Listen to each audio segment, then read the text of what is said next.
At this time, we're going to call the Monday, October 8th, 2018 school board meeting to order. And if I could have Ms. Snelling lead us in the flag salute, please.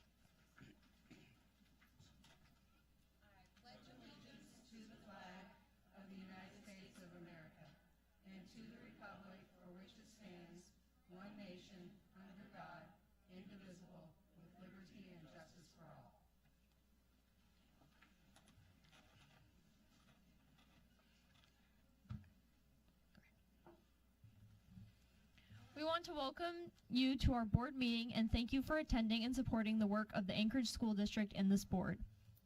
The board thanks students, parents, teachers, staff, school business partners, and the entire community for your investment in our district with your time, your talent, and your tax dollars. If you are unable to be physically present for the entire meeting, you may choose to tune in to the Municipality of Anchorage's Channel 9 or YouTube to watch the live stream. Recordings of the meetings are also available through the agenda and board docs. My name is Emily Hickox, and I am the student representative to the board. I was elected to serve through the ASD Student Advisory Board. Although my votes are for advisory only, I offer a student voice to this body. Thank you, Emily. At this time, I'd like to move to approve of the approval of the agenda. Are there any objections? Hearing no objections, agenda is approved. And we're going to have our military report at this time. Thank you.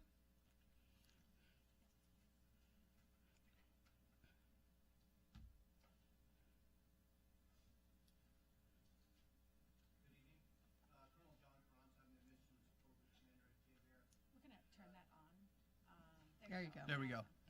I see the red light now. Thank you. Colonel John Krantz, I'm the Mission Support Group out at J-Bear. I've got 3 items I'd like to discuss with you this evening. The first is a school partnership program. On the 27th of September, 26 school principals met with 19 military units to discuss some goals and some objectives for the upcoming new school year. The school principals and the military members had a very productive planning session, and we expect this to be a great year of partnership between the Anchorage School District and J-Bear military units.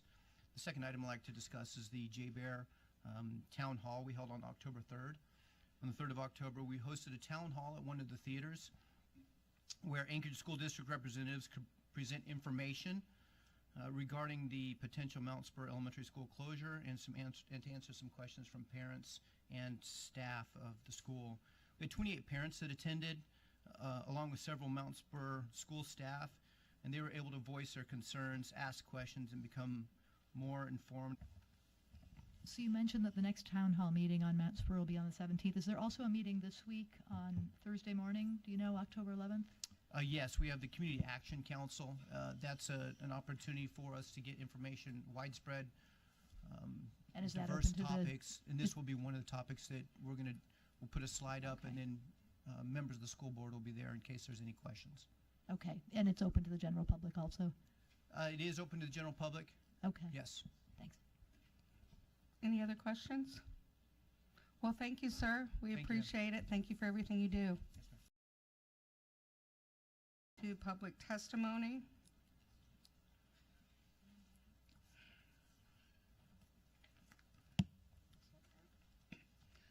The board welcomes public comments on agenda items, both action and non-action, as well as in general. We value public comment as it both ensures that we remain aware of public thoughts, ideas, and concerns, and informs our decision-making process. We have up front a table in the center with 2 chairs and microphones available for testimony. When I call your name, you'll have 3 minutes to testify, and you'll see a timer over here to the side where the countdown will begin. When you have 30 seconds left, the number will turn yellow, and when the timer reaches 0, please finish your sentence. Again, I'm going to ask that in order to provide equity to all that would like to speak, the board asks that there be no clapping after testimony, as it may intimidate others wishing to testify with opposing views. Additionally, it's not our practice that board members answer questions or engage in discussion with members of the public. This is your time to speak and our time to listen. The board will consider all information shared by the public, and when deemed necessary, issues raised in testimony will be referred to the administration for follow-up. I'm going to call 2 names if you'll come forward. Heidi Sukada? Okay, thank you. And the other one is Marnie Harthill. Marnie, did I see you anywhere? Oh, okay.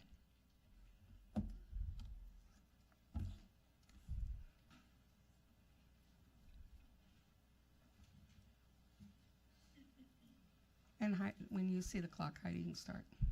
My name is Heidi Sakata, and I've taught in ASD for 19 years. I want to clarify why those who have testified so far have done so with such passion. We're passionate because we're protecting and defending the children that you seem to see as walking test scores. To us, they are our kids. To us, they're not a MAP, AIMSWIB, RCBM, or PEAK score. They're not a below proficient individual. They're a child whose father is in jail. They're a child whose mother was beaten last night. They're a child whose parents expect them to be perfect. They are a child who does not fit the defined social norm. They are a child that didn't eat last night. They are a child with a sibling fighting cancer. They are our kids, and we'll fight for them and safeguard them to the best of our ability. That is why we speak with such fervent voices. It was really difficult to decide what to speak about this evening, but ultimately I decided that since Mr. Hess kept referring to priorities during bargaining, that I wanted to speak about the district's obvious priority, which was to buy a curriculum that cost the district millions of dollars, even knowing that negotiations would be occurring. They made materials a priority, not teachers. This curriculum has holes in it. An expensive outside consultant was hired to fix the new multi-million-dollar curriculum. This curriculum penalizes gifted and special needs students. Instructional coaches have specifically told teachers they may not move students to a more appropriate level. This curriculum is absolutely not developmentally appropriate. In kindergarten pacing during week 1, they're supposed to teach all of the letters and sounds. Week 2, review them. Ms. Bishop just stated in a recent article that reading is, quote, phonemic awareness, including breakdown of syllables into the smallest pieces, phonemes. How well a child can recognize, learn, and use these discrete sounds is the key to foundational reading success. And yet, brand new to school kindergartners are supposed to solidify this in 1 week of instruction, learning to recognize 52 letters, 26 basic sounds in 1 week. Their curriculum is so convoluted and poorly designed that it required the development of priority plans, expensive binders like this, printed for every single elementary teacher in the district. The curriculum was poorly chosen. It wasn't piloted in any classrooms for any length of time. Teachers are required to gather a minimum of 6 weeks of data to make a decision regarding program changes for a single student, but this decision affecting all elementary students and costing millions of dollars was made in 1 week. It's confusing and ironic that the superintendent also just wrote an article where she stated, quote, because teachers in our classrooms along with our students are first and most obvious users of textbooks and other materials, they are the most listened to voices in the room. However, we are not being listened to. We have been sharing our concerns for months and nothing has changed. She also stated, quote, curriculum provides the substance. However, delivery of curricula resides with the experts in the classroom, our teachers. Yet, we're being forced to use priority plans and schedules that do not meet the needs of our students. If Ms. Bishop truly believes that we are the experts, then we should be given the freedom to demonstrate our expertise. The curriculum that negates the experience and wisdom of teachers. We know our students, our grade level objectives, we know how best to deliver them. Please show us that you do listen and respect us, but more importantly, show us that you respect and listen to our students. Thank you. If I could have Julia Mowdy, thank you. And Marty, you can start when you see the clock. Thank you, Madam Chair, and thank you to the members of the board for hearing my testimony. My name is Marty Hartill. Although I am Vice President of Programs of AEA and educator at Greening, I want to stress that I am only speaking to you as an individual. These views, which I'm about to share tonight, are my own. After changes to course scheduling over the last 2 years, I refuse to call ASD's middle schools by that name anymore. What we used to call a middle school is now junior high. Students in junior high schools are receiving an estimated 1,925 minutes less instruction time per year in each math, language arts, science, and other core subjects than high school students. That totals 96 hours of lost math, English, and science instruction each year per subject. Junior high school faculty teach 50 to 70 more students while receiving 14 days less prep time, lunchtime, and collaborative time than their high school counterparts each year. The stakes are elevated for high school students trying to earn enough credits for graduation. On the other hand, junior high students need to focus on skill building. The stakes are high for them to achieve mastery in math and literacy skills. These essential skills are, in my opinion, more important at junior high than the number of elective course offerings.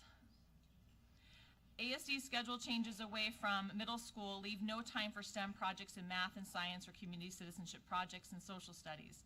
At an age when students need some of the most social and emotional support, we have not only taken that away from them with the loss of middle school teaming, but also increased their workload with less time for extensions or practice. Basically, we're making a recipe for adolescents in junior high to break down or lash out. Now, I recognize that advisory schedules are the latest trend in order to squeeze in Lions Quest SEL material into an 8th class period. I can tell you now that a one-time 40-minute weekly session with a group of 25 students is not going to help me build a great classroom community if I only see this set of students less than 36 hours in a given year. If you truly want to create great advisory sessions, I encourage you to extend a 4th period class by 30 minutes once a week in order to achieve better results. I urge the school board to adopt a policy that what we used to call middle schools adheres to a 6-period class schedule, allowing a weekly advisory time added onto one of those 6 courses, and provide PLC time weekly, and this allows early release or late start collaboration time for teaming, departmental meetings, and professional development. With this policy, our adolescent students can focus on skills mastery in full-length courses and receive the benefits of a cohesive SEL program. Meanwhile, staff can provide essential services to students, given enough time to regularly collaborate. Thank you for your time hearing my concerns and suggestions. And remember, that is 96 hours of lost math, 96 hours of lost language arts, 96 hours of lost science instruction for our junior high school students. Thank you so much for your time. Thank you, Maureen. Thomas Pease, if you'd come up, please. Where am I supposed to be looking for the timer? Thomas? It'll come up on the screen. Oh, okay. Oh, no. Okay. Is he? Oh, go ahead. Hello, my name's Julia Mowdy, and I live here in Anchorage. I have 6 children. My oldest is 21. He graduated from ASD. I have 4 sons here. They're all at Denali. I have a 4-year-old who will start at Denali next year. I don't know a lot about the contract issues. I don't know about these things that these women were talking about. But on October 3rd, my son's teacher sent me a text saying that my child was safe and that he would let me know any more information. And my first thought was, I wonder if they're scared. And my second thought was, I know that if something terrible is going to happen to them, they will be there with people who love them, specifically Mason Simmers, Lynette Vreeland, and Becky Harrison Drake have been more than just teachers to my children. They have been family to them. They've paid for all of the snacks that I forget, and if I forget to send money for school trips, they pay for it. They remind me that I've forgotten certain things. They make my children's lives better. And the idea that we all in this room are safer in our jobs during our day than my children are, that's terrifying to me. How does that have to do anything with what we're here to talk about? The idea that those people who would die for my children are having to worry about salaries and health benefits and whether they're going to have jobs and how to deal with all of the stresses in a public school that they have to deal with seems immoral almost. And so when you're evaluating where to spend your money, that's a pretty important job. I would say it's the most important job that a person can have. And so when you're looking at contracts and thinking about what people should earn, where you can cut money, please don't cut money there. That's all I have to say. Thank you so much. If I could, oops, glasses. Lange Jester, did I say that right? And Thomas, you can begin when you see the clock. Good evening. My name is Thomas Pease. I teach language arts at Mears Junior High. Thank you for the opportunity to speak. What compelled me to testify tonight is the comment I've often heard spoken by our superintendent and by some board members. I quote, "Change is difficult." I wondered why I bristled at this comment. After all, I'm pretty thick-skinned. You have to be in this profession. But it didn't take long, even for someone like me, to realize why this comment is so offensive. Change is difficult.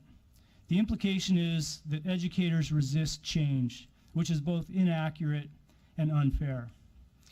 I'm in my 24th year of teaching for ASD. In that time, I've experienced continuous change.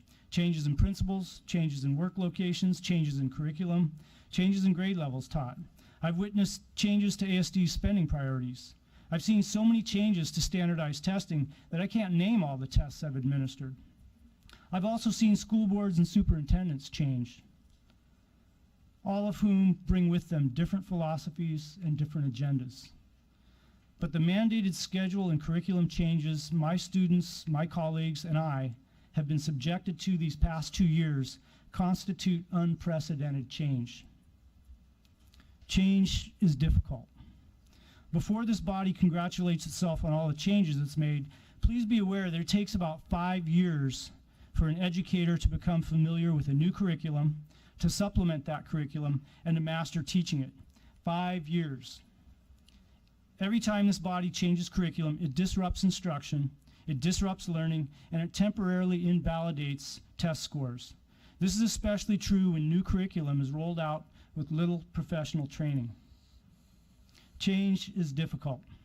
Last year, I was assigned to teach the new MTSS language arts curriculum at junior high.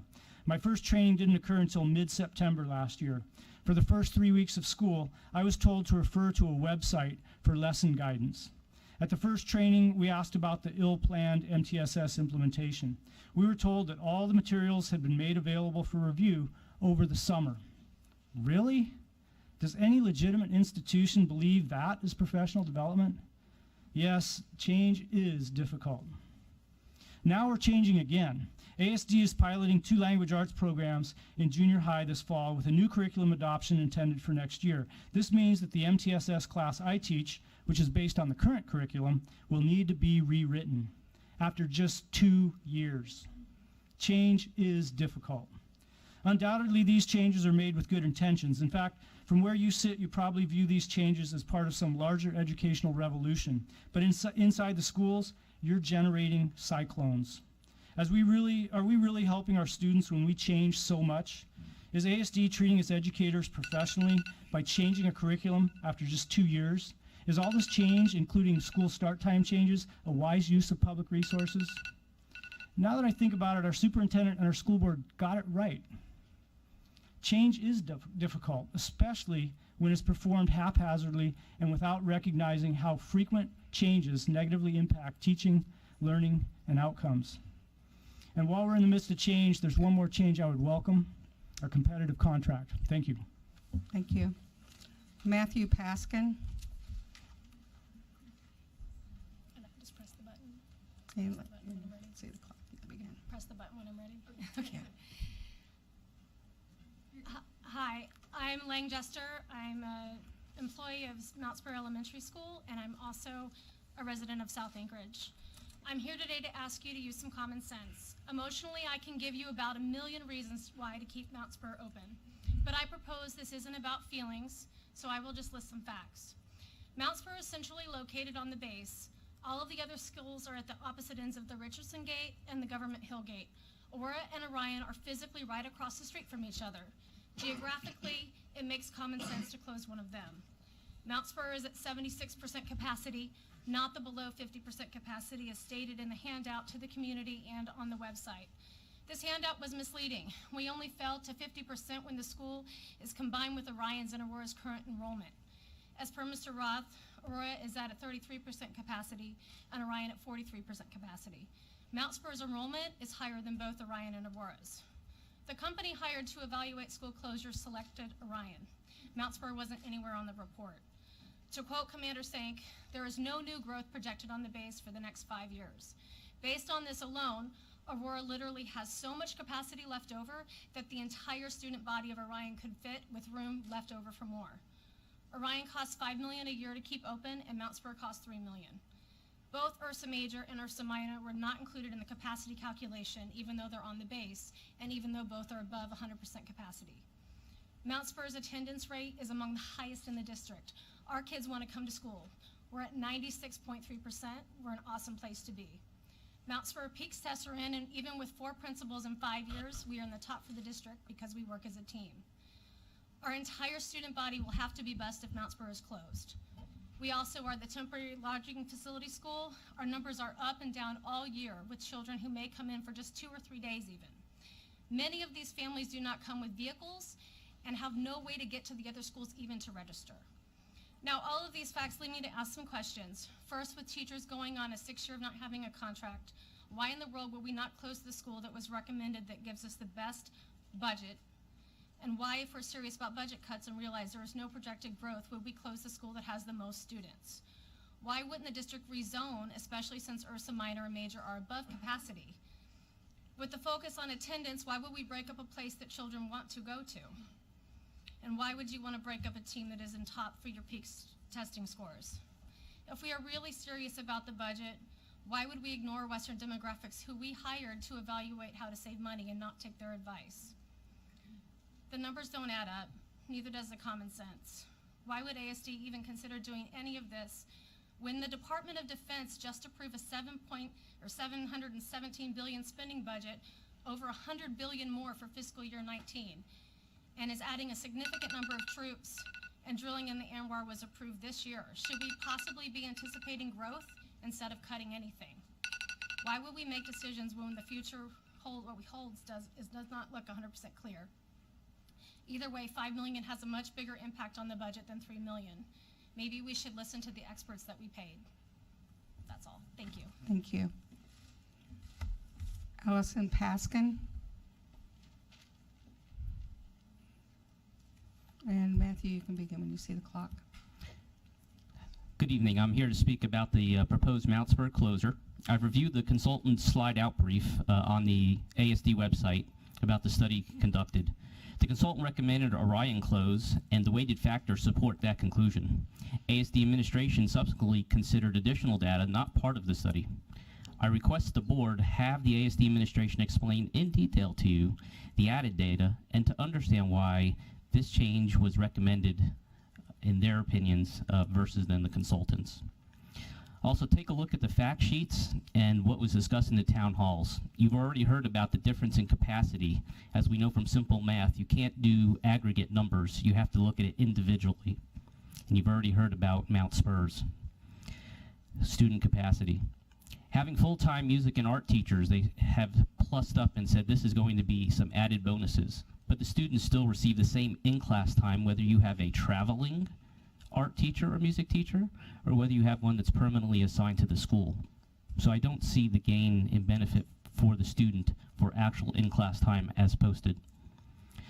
Orion does not have a fine arts program, although that's what's been touted, as if students there receive an additional fine arts program class. I believe the chair of the department is housed there, but there's not any specific specialized program. Again, you need to dig into the details and nuances of what's in the fact sheets and being said. Additionally, you've heard about Orion has the unique capability of having to house the instruments for the district, which have been there, from my understanding, either 30 to 40 years at the same location.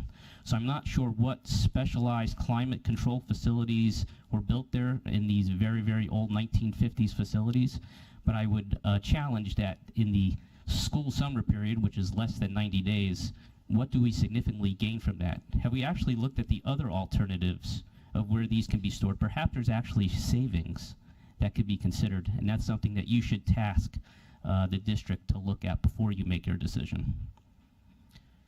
There's a lot more nuances than just stated in the facts, and it is your responsibility as the board to really dig into those. Perhaps come out to the base and speak to us, and we can provide the qualitative part along with these testimonies that you're looking for, besides just standard quantitative data just simply based on finances and infrastructure. Mount Spur is more than just a building. Mount Spur students are more than just statistics. You've heard about the unique locations that Mount Spur provides to 4 neighborhoods, to newly arriving and departing parents, to students. It calms them, it decreases turbulence. It is a resiliency multiplier, and you should keep Mount Spur open. Thank you. Thank you. If I could have Heather Beck. Okay, and you can begin when you see the clock. As a military family, it is often difficult to feel a part of a community. I'm grateful for the opportunity to feel so much a part of ASD that I want to speak up. First, I want to say that my 8th grader, an alum of Mount Spur, is a proud Central Middle School Husky. Central has been a wonderful school that should continue its middle school STEM mission. I have heard Dr. Bishop lecture on the importance of STEM in our students' future. STEM is important to Dr. Bishop. Central should be important to Dr. Bishop. In the J-Bear newspaper, the Arctic Warrior, there was an article last week entitled J-Bear ASD Kickoff 2018 Partnership. A quote from Michael Graham, ASD Chief Academic Officer, really stood out to me. He said, quote, "Healthy schools have healthy community engagement. Studies show kids are more successful when the family is engaged." End quote. When the family is engaged. Historically, Mount Spur has utilized neighborhood parents as substitutes. Getting subs in ASD is difficult enough and is compounded by subs' ability to get base access. When a parent has the convenience of walking to their sub job and does not have to worry about before or after care because they will be in the same place as their child, that is family engagement. Mount Spur is centrally located on the Elmendorf side of J-Bear. It is also the closest school to the Fort Rich side. This location allows parents to easily leave work, to have lunch with their child, attend classroom events, and volunteer. Even when they have limited time, they can be away from the mission. Spending time involved with their child at school is family engagement. Mount Spur is the school for families living in both temporary lodging facilities while awaiting permanent housing. Mount Spur is often the first place families come after arriving at J-Bear. These families show up exhausted from days of driving or jet lagged from flying. They can walk to Mount Spur because they don't have their vehicle yet. They have the peace of mind that it will be easy for them to get their new students to school.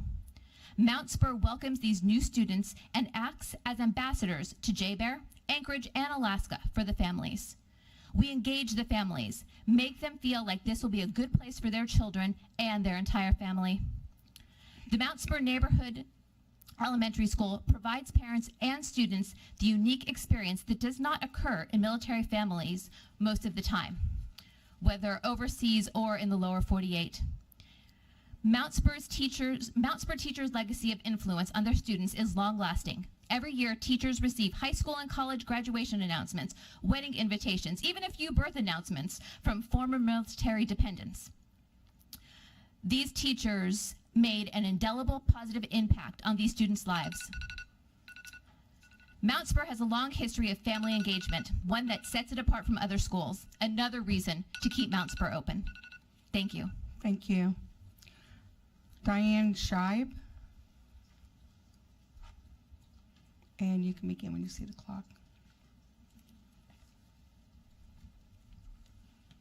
My name is Heather Beck, to the school board and Dr. Bishop, thank you for listening. My name is Heather Beck, and I'm coming here to address you tonight as both a mother of a junior high school student and a teacher at the junior high school level. And I'm in the awkward and wonderful position of having my child attend the school where I teach. It is wonderful because I have my 8th grade daughter in classes taught by some of the most dedicated, kind, and competent people I've ever worked with. I value them both as colleagues and friends, and I appreciate their dedication in the classroom. This testimony is in no way meant to be an indictment of them, their assignments, or their methods. It is awkward because I want to bring to your attention the consequences of the Anchorage School District's unfortunate decision to eliminate a key element of the middle school model, team planning time. Because teachers no longer have the time to plan during common planning time, and most do not share a common group of students, there's a communication breakdown between teachers and between students. This manifests itself in ways that are harmful to our students. I'll use my daughter for an example. She's an 8th grader, gets mostly A's and B's. She's got her challenges, but on certain nights of the week, she routinely has 2 to 4 hours of homework a night. This did not happen when she was in 7th grade because team teachers communicated with each other about the workload and spread it out throughout the week. She is home tonight, she missed cross country because of homework, and she's probably still doing it when I get home tonight. This isn't procrastination or poor use of class time, which is what I immediately assume as a teacher. It is to the fact that her teachers have 140 to 150 students, and they have no longer the time to coordinate tests, projects, essays, or homework with each other to balance the workload. There is something wrong with the system that allows this sort of thing to happen, and this happens at least once a week, usually twice. But if she takes care of her business, it shouldn't happen at all. This happens because the common planning time and shared students has been eliminated. My daughter has a lot of benefits other children don't. She knows her teachers will help her because she's been coming to our school her entire life. She has a tutor that comes to help her so she can get her homework done without parent-child conflict. And she has the materials at home that she needs to complete her assignments.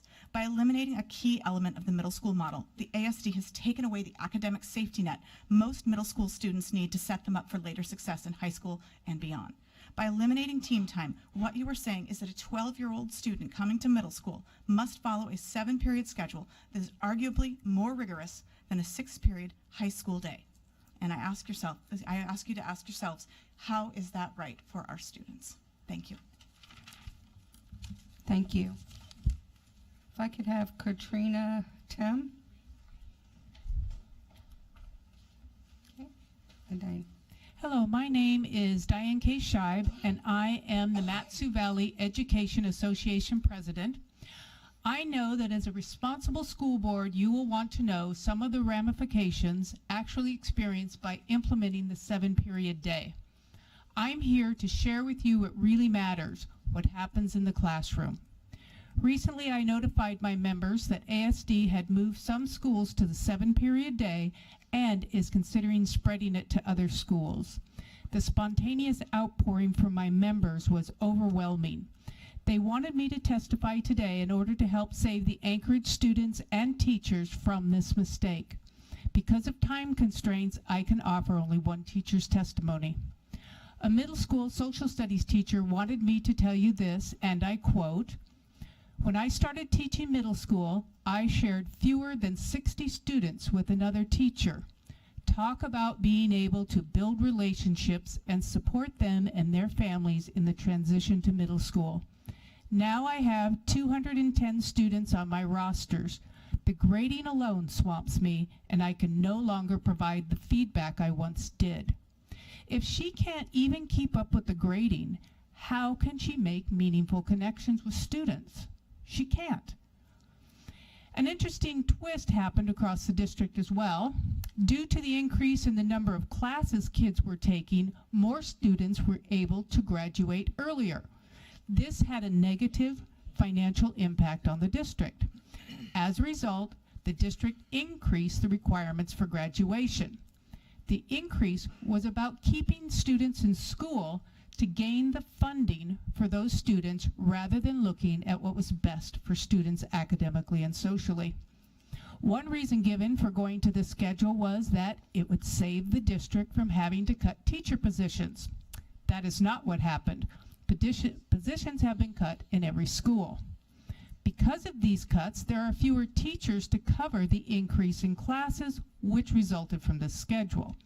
The consequence is that students now have fewer electives to choose from, which was touted as one of the reasons to go to the 7-period day. This has further resulted in a ridiculous number of kids being TAs.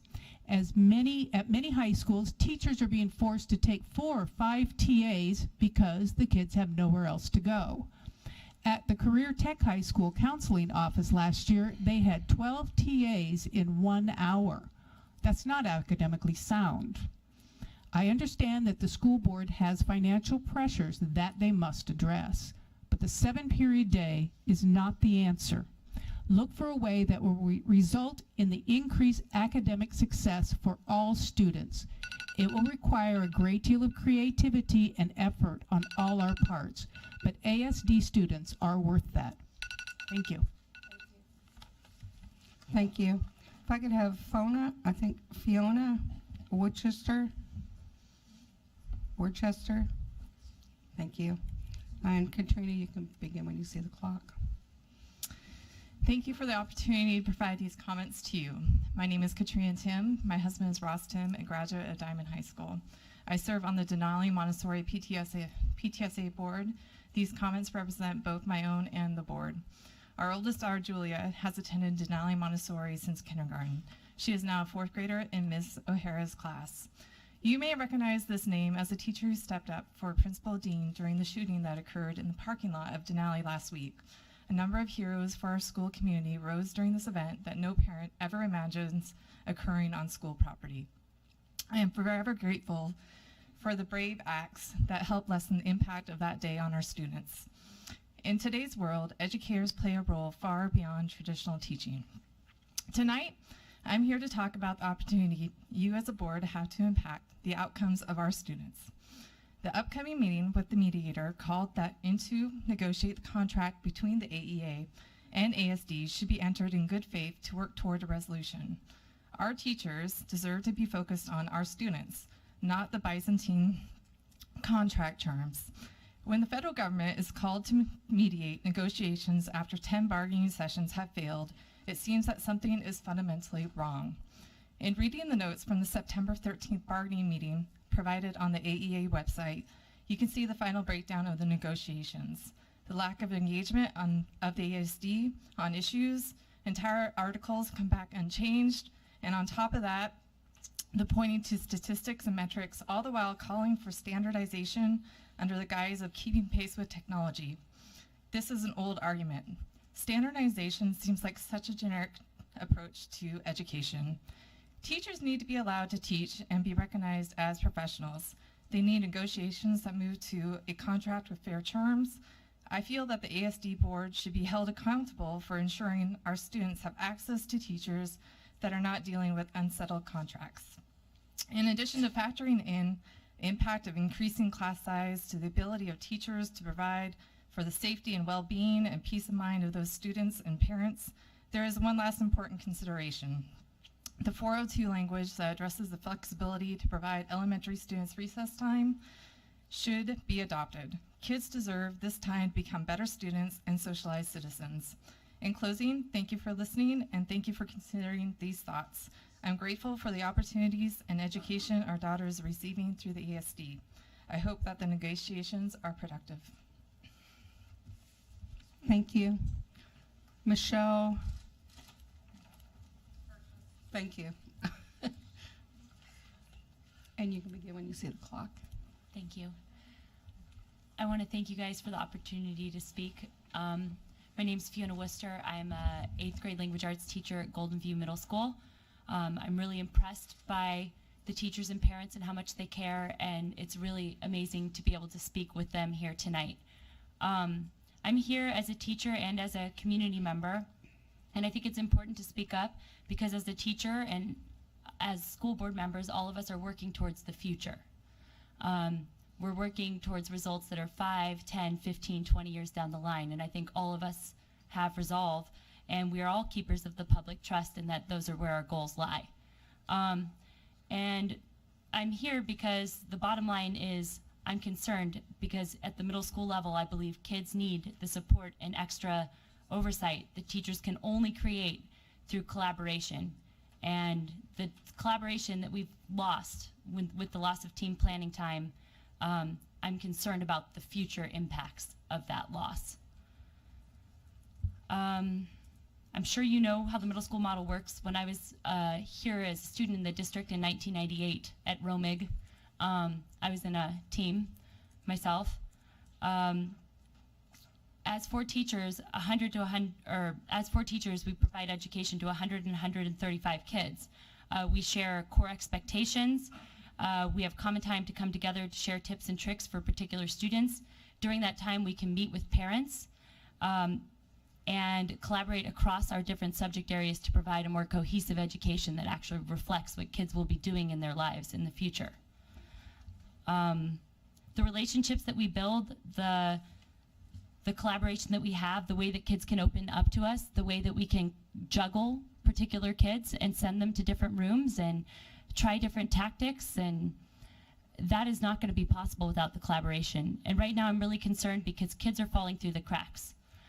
Right now I provide highly individualized feedback, and I really work to each kid and their level. And the Band-Aids that I'm throwing on things, I've only been able to provide because I'm relying upon the collegial relationships that I formed from team relationships. Without those, I wouldn't be able to communicate the way that I'm able to communicate right now, quickly between passing periods, in the middle of class time, knowing how we can drop in on each other, knowing just where that person's little spot is. I wouldn't know about that without the relationships I've formed over the last 7 years within the core planning time. I just want to speak really quickly about one of my colleagues parents still have this expectation of communication. So before and after school, we've been having meetings. We've been arranging meetings before and after school. One of my colleagues has had before or after school meetings every single day for the last 2 weeks. And she herself is a parent of 3 children. And I ask, how is that sustainable for her to provide that level of involvement? It isn't. So thank you so much for the opportunity to speak. Thank you. If I could have Kelsey Gerke. And Michelle, you can begin when the... Okay. So my name is Michelle Berquist, and I'm here again to talk about school start times. I know that you guys did the study, and I understand your point that if you were making a huge change for the high schoolers instead of just a half hour, I can understand that. But you're making a half hour change. That's all you're doing is a half hour. You're going to give high schoolers a half hour of extra sleep. And I get it. I totally get it. But in doing so, you are now making middle schoolers go to school at 9:30 in the morning. We start at 8:15, and now they're getting off at 4 o'clock. You're going to cause a financial impact on so many families. There are so many factors to take into consideration for an extra half hour of sleep for the high schoolers. Parents and children's daily schedules all now have to be rearranged. Students who go to high school have to work sometimes for their families. Their schedules will be impacted the same way. Some of those students go because they need money themselves. They need to help their families with money. And when you change everybody's time, even for middle schoolers, it impacts the parents and their time. There are so many financially strapped parents out there. I see it every single day. You need to take that into consideration. This is a huge school district, huge. When you make one huge decision, it affects thousands of children, thousands of parents, because you want them to rearrange their schedule so you can implement these new start times. Have you even taken into consideration middle school parents who have to change their schedules also? They have infant and young children. That's a financial impact on them also. They have to change their schedules, their child care, and the cost of that. I am a parapro, okay? My daughter's a high schooler. If I have to take her to any appointment, I can't always get in after 4 o'clock. That means I have to take off time, teachers have to take off time to take their children to appointments they need to go to. So instead of having their intended teacher or parapro for the students, we're gonna ask for subs to come in and take that over. Let's talk about the calendar change, okay? This is a hunting and fishing subsistence state. We've already changed the schedule years back to encroach into the hunting and subsistence and fishing time in August, to add 3 days to give them a week for Thanksgiving because some people want to leave. That's fine. Let them leave. Let them use theirs. Because there are parents who cannot take time off, and now they will have to find childcare to take care and pay for that because of 3 extra days. And now you want 3 extra days added on to the beginning. This is a fishing and subsistence state. You're encroaching into time, and you want students to be at school when they have to leave and take time off to go do those things. I appreciate you listening to me. I hope you vote no on both of those. Thank you. Thank you. When the clock starts, you can begin. Good evening. My name is Kelsey Gerke. I'm a 12-year veteran teacher in ASD. I'm also a graduate of ASD, and I have a student in ASD. I would say that I have a vested interest in the success and well-being of this district and the students that are in it. I teach in a junior high, and I come to you today with no script, no pre-prepared notes, which is very not usual for me. And some of my colleagues behind me might recognize what I did come with, which is 4 questions. Number 1, what are you doing? What I see that you're doing is ignoring testimony. You said in the beginning, your president of the board said that you value public comment, that you're here to listen. But I've been trying to come and talk since May. I've spoken with some of you individually outside of the school board room. Nothing's been done, and it's been 6 months. What are you supposed to be doing is my next question. You're supposed to be responsive to public comment and feedback. You're supposed to be doing what is in the best interest of our students and not what is going to get the best data score on a standardized test. I can't even begin to say how many things have been said tonight about the loss of middle school, about the closures of schools that are important in our community, about the loss of instructional time and student support in elementary. You're supposed to be doing what's best for students.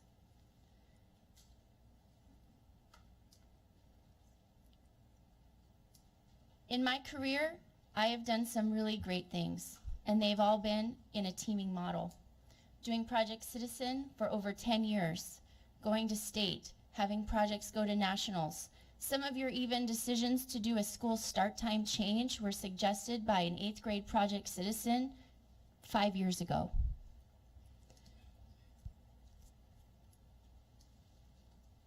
I'd really like to know why it is that someone can come and testify again and again about the same thing. And even in my building, and I'm at Greening Middle School, we only needed 1.8 FTE more to run a 5-of-7 schedule and have an intact middle school model. The district received $5 million extra from Juneau. Where did that money go? Where did it go? Are you doing what you're supposed to be doing is the third question. And I would say that all the colleagues that are here behind me would say no. And the fourth question is, what are you going to do about it? The buck stops with the board. There are budget items that the board is in charge of. Middle school is not a policy decision. It is a budget decision. Thank you. Thank you. And we have someone on the phone for our next testimony.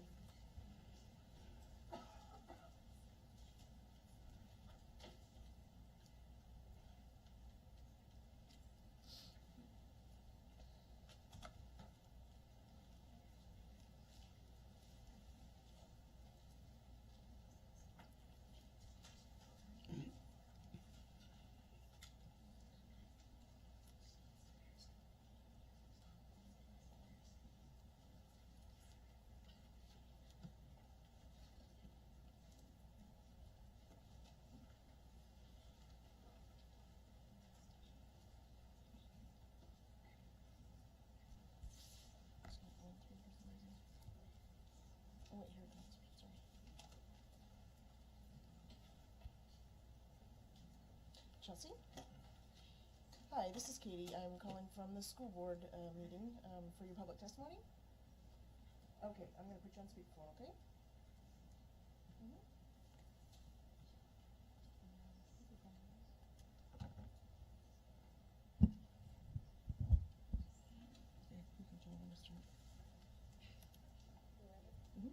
And Chelsea, you can begin. Chelsea, you can begin. Okay. Good evening. My name is Chelsea Iris. I'm a military spouse and mom to two little boys currently attending Mount Spur Elementary School. I'm sorry that I couldn't be sitting in front of you this evening. My husband, like many in our neighborhood, is currently gone on assignment, and I couldn't seem to convince my kindergartner to accompany me there this evening. He said, and I quote, "That doesn't sound fun, Mom." So thank you for letting me phone in. My family is brand new to Anchorage and Jay-Bear, having just arrived in July. Having come from Maryland, where we chose to buy a house off base to give our kids access to great neighborhood schools, we were thrilled when we arrived at Jay-Bear and told that we could live on base and our kids could go to the great neighborhood school of Mount Spur. To restate that, we chose to live on base in a particular house where we are and not to buy a house in Palmer or Wasilla or other areas because we wanted our children to be able to experience a true neighborhood feeling. From the moment we walked into Mount Spur, we got exactly what we were looking for. Safety, kindness, comfort. I can see the playground from my front door. I walk my kids to and from school. In a dark and often isolated area like Alaska, us parents get out of our houses. we socialize, we go to the school for lunch and to volunteer. And we are dismayed and disappointed at the plan to bus our children away and to close our school. We've been told that our capacity numbers aren't high enough, and yet last year, Mount Spur was over 90% capacity, and the year before they were at 100%. It's unfair that you lump all three of the schools together, meaning Orion, Aurora, and Mount Spur, when talking about capacity, because it doesn't seem to me that Mount Spur is the problem. Mount Spur historically has done a pretty good job of filling the seats. Would it be wise to bring in Aurora Military Housing, the people who determine who live in our neighborhood, and ask them why the numbers might be down at Mount Spur? Could it possibly be due to retirees living on base, or the lieutenant living next door to me who has no children, or the 3 or 4 families down the street who have younger children with their eyes and hearts set on Mount Spur and who will hopefully be there in the next few years? Or could it be the empty house across from me that has no one living there since I arrived? There's always a reason for the fluctuation of numbers. If we're talking capacity and the ability to fill seats, and we've got schools on the Richardson side of the base that are over 100%, and you're clearly willing to bus kids, why not even out the schools and fill those seats? The schools on the Richardson side are bulging. If you close Mount Spur and move our kids, those schools on the Elmendorf side could very well begin to bulge as well. Once this school is closed, it's gone. While that may be a win for some, this will be a huge loss for our kids, parents, teachers, staff, our neighborhood, and for the Anchorage School District's Destination 2020 goals. You specifically state that you want 100% of students to feel safe in school. Then please leave them where they are, literally surrounded by their neighborhood and family. Thank you. Thank you for that testimony. At this time, do we have anyone else that hasn't been given the opportunity to testify that would like to testify? Yes, ma'am. Okay, certainly. Okay, thank you.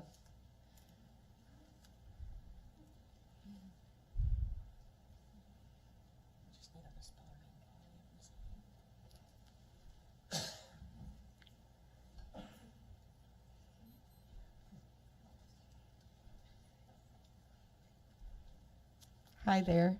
If you could just state your name and spell it for us, please. Hi, my name is Courtney Stafford. That's going to be Kortnie. Last name is Stafford, Stafford. Thank you, and you can begin when you see the clock. Just right over here. Okay. There'll be a timer. Okay. Oh, perfect. There you go. Okay, so my name is Courtney Stafford, and not only am I an active duty member, but I'm a parent of 2 children who are in ASD. I first found out about the recommendation for Mount Spur closure via government email while sitting at my desk working. I found out the same day as some of the teachers and staff members, which in my opinion is completely absurd. I went to a town hall meeting last week in regards to a Mount Spur closure in which I left with more questions than answers.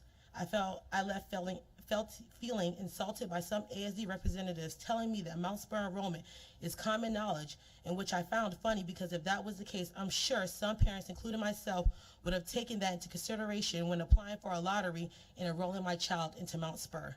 My child is 5 years old, who has been in ASD since he was 3 years old, but the community that ASD has grown into over the last 2 years and is fostering is completely unprofessional, insensitive, and ridiculous.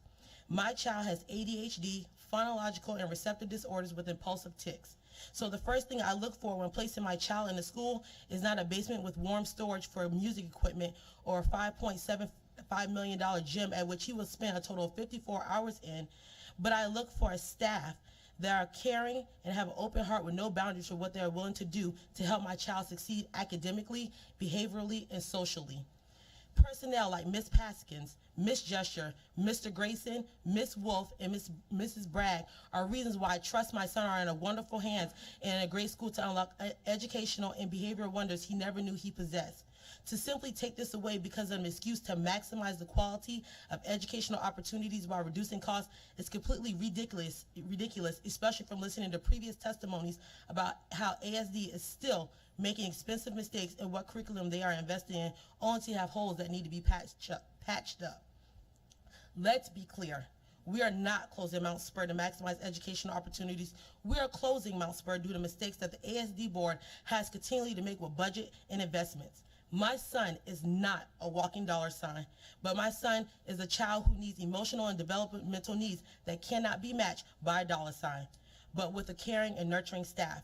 I ask that you all go back to the drawing board, do your due diligence, collect the true and accurate data, get out and speak to the staff and parents of Mount Spur, and stop making our children, our teachers, our staff pay for the habitual mistakes of ASD.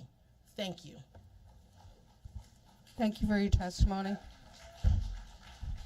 Is there anyone else that would like to? Yes.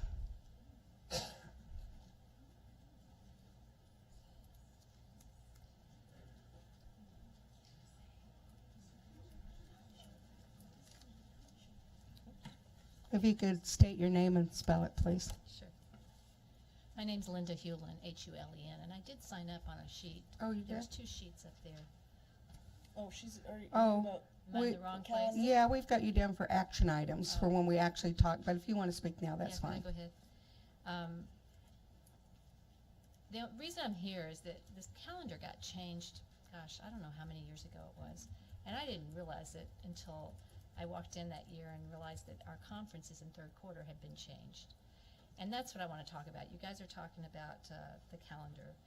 And last board meeting, one of the testimonies was that it was considered changing it to a full week of Thanksgiving because of all the absentee rates at Thanksgiving time. And I'm looking at the calendar and thinking, if you really want to do something for the calendar, put the February conferences back in after spring break like they used to be, because February used to be an absolutely great teaching month. The only holidays we had were 2 Mondays. We had uninterrupted teaching that whole month of February. Now we have conferences in the middle of February, not even at the end of the quarter, so we don't have any culminating projects to share with parents. And here's what they do. They look at the calendar and there's a Monday holiday, it's President's Day, and you have 1 full day, and then you have 2 half days, and they go, and then you have an in-service day for teachers. So from a parent's point of view, like, what's the educational value of sending your kid to school that week? And a lot of them will go find good plane fares, because we know how hard it is to find decent plane fares at the regular scheduled holidays. And they take their kids out of school, and then we're expected to have 100% conference attendance. So we end up doing conferences on our own time the week after. And I'd say that the attendance problem is much worse that week than I've ever seen at Thanksgiving. So, you know, and then we've got all this testing that goes on in April. So we don't have April anymore as a good teaching month. So please just move those conferences back after spring break. It used to be like a couple of weeks after spring break, which was perfect. Anyway, that's really what, there's so many people who have talked to issues that are very dear to my heart, but I don't want to talk about those. They've done a great job, and this is something that I regret never having paid attention to the calendar before. So that's why I wanted to talk to you. Thank you for hearing me. I appreciate the work you do. I did hear from Dina Bishop about my email to you all, and I appreciate that. School start times, you're not really doing much, so don't bother, you know. If you're not going to pay attention to what the high schoolers really need, then don't mess with this calendar. That's all. Thank you. Thank you for your testimony. If you could state your name and spell it, please. My name is Shannon Uktuk, S-H-A-N-N-O-N, and then O-C-T-U-K. I don't think I'm on the list, but, yeah, you guys are talking now? Yeah, okay. I'm a student at Diamond. I'm a senior, so the start times won't affect me personally, like going to school, but they will affect my family a lot. I have 6 younger siblings who are all in school, and my youngest brother won't be starting school until next year. And we do live further from our school than most kids do, and but like because of the way the start times, if you change the start times to what like has been proposed, there's just daycare expenses will go up, and it'll be like this, the way that being able to get kids to and from school, I might have to help to get my siblings to school if we can't afford daycare, because being in the lower middle class, like we won't qualify for financial aid, but then we'll have to pay all this extra daycare because all the start times will be switched around. And I mean, just to like be able to get my siblings to school, like I don't think that this is like, it doesn't make sense. I know that other schools who have this like start time are like smaller districts, but because the Anchorage School District is such a big district, it's not like a small group where people can get places easier. It's just, it covers so many people, like yeah, I just want to say that it's really going to negatively affect people. Thank you. Thank you for your testimony. Okay, one last call. Okay, Tom.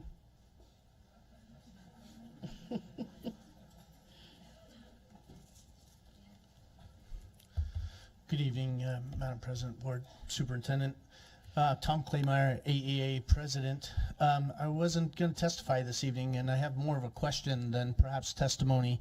I'm looking at non-action item number 10, and I know you can't answer directly, but perhaps in your update, Dr. Bishop, or later when you come to this on the agenda, you'll have a discussion that might address this. But non-action item number 10, ASD Memorandum 43, Operating Budget Transfers, June Monthly Report, FY 2017 to 18.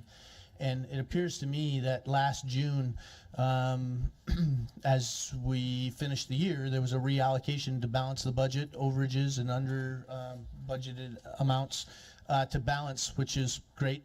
But what it looks like to me in reading that this evening, that there was almost $2.3 million that was originally categorized under pending negotiations, 1,000 as a line item, and then so that $2.7 million left over, which was surprising because there was no money that we could find that was put into negotiations budget for this year, and it seems like that could have easily been carried over.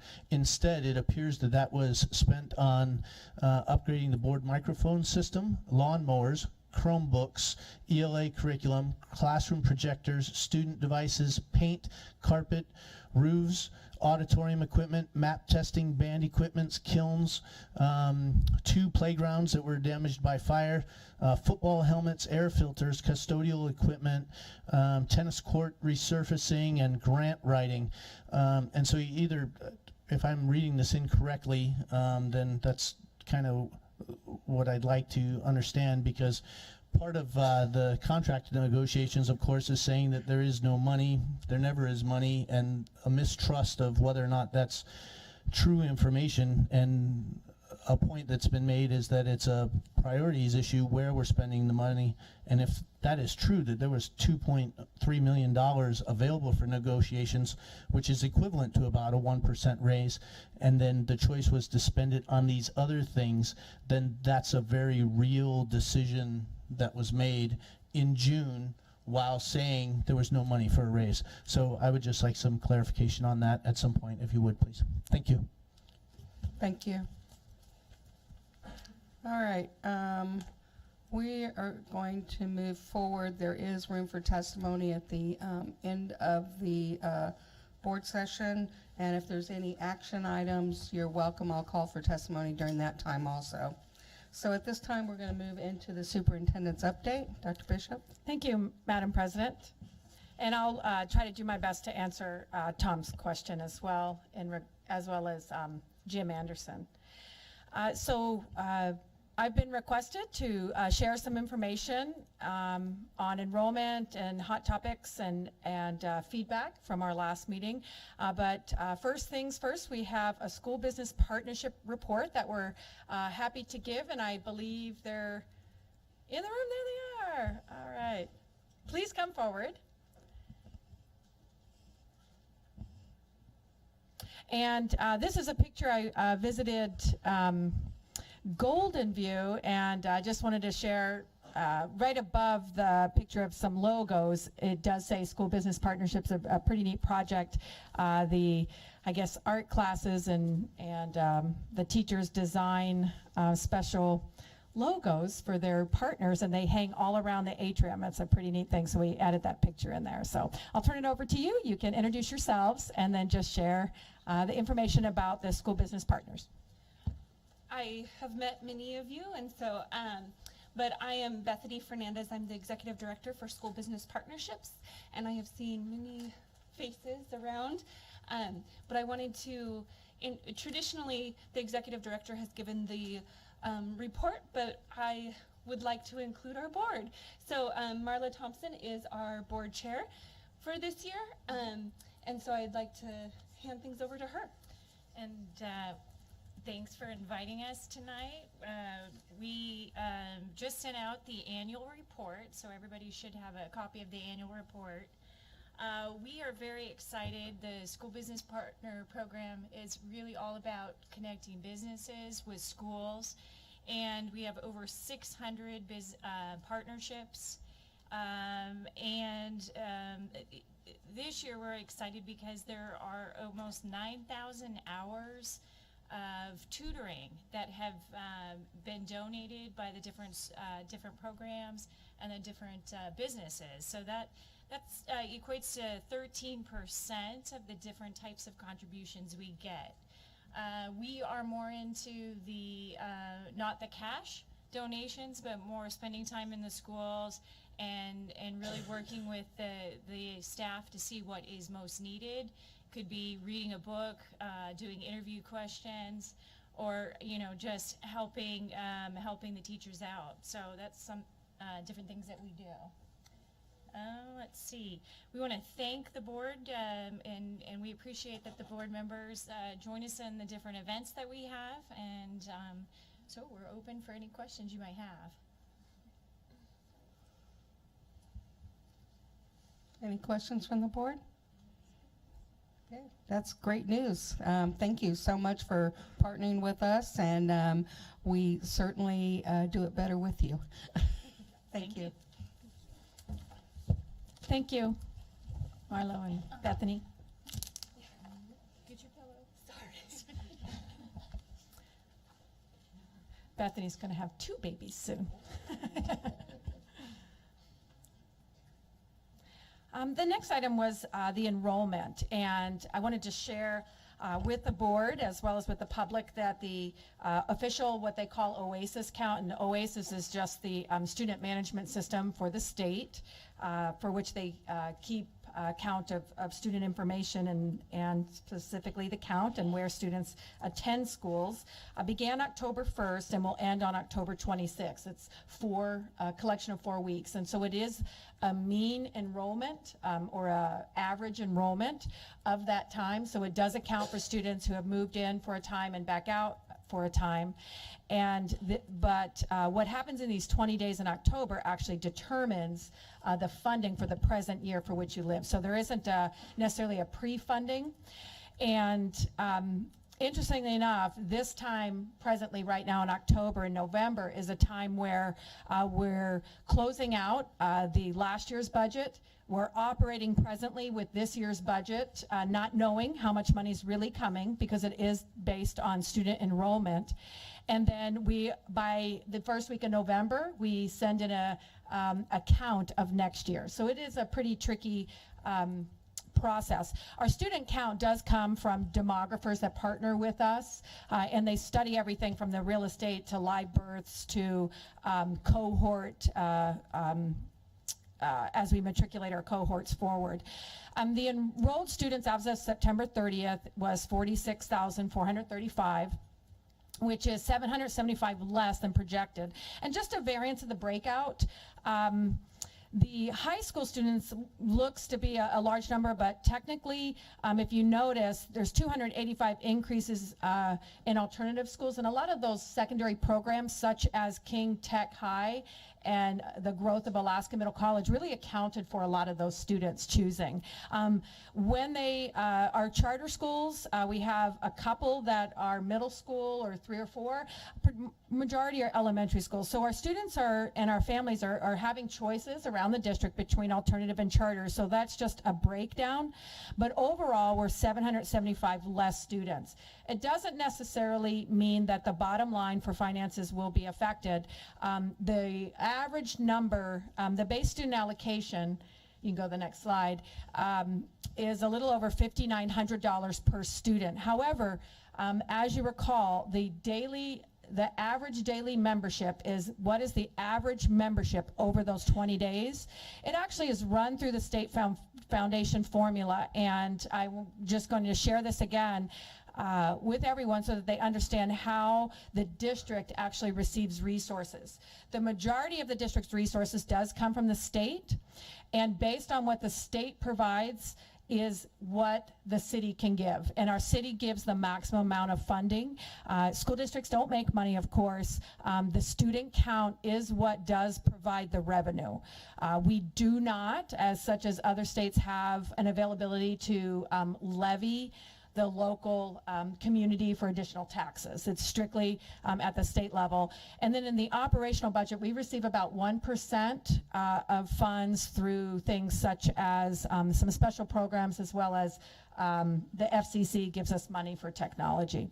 But the formula runs through, you take your daily membership, your average daily membership, that mean number, and depending on your school size, you can get additional money.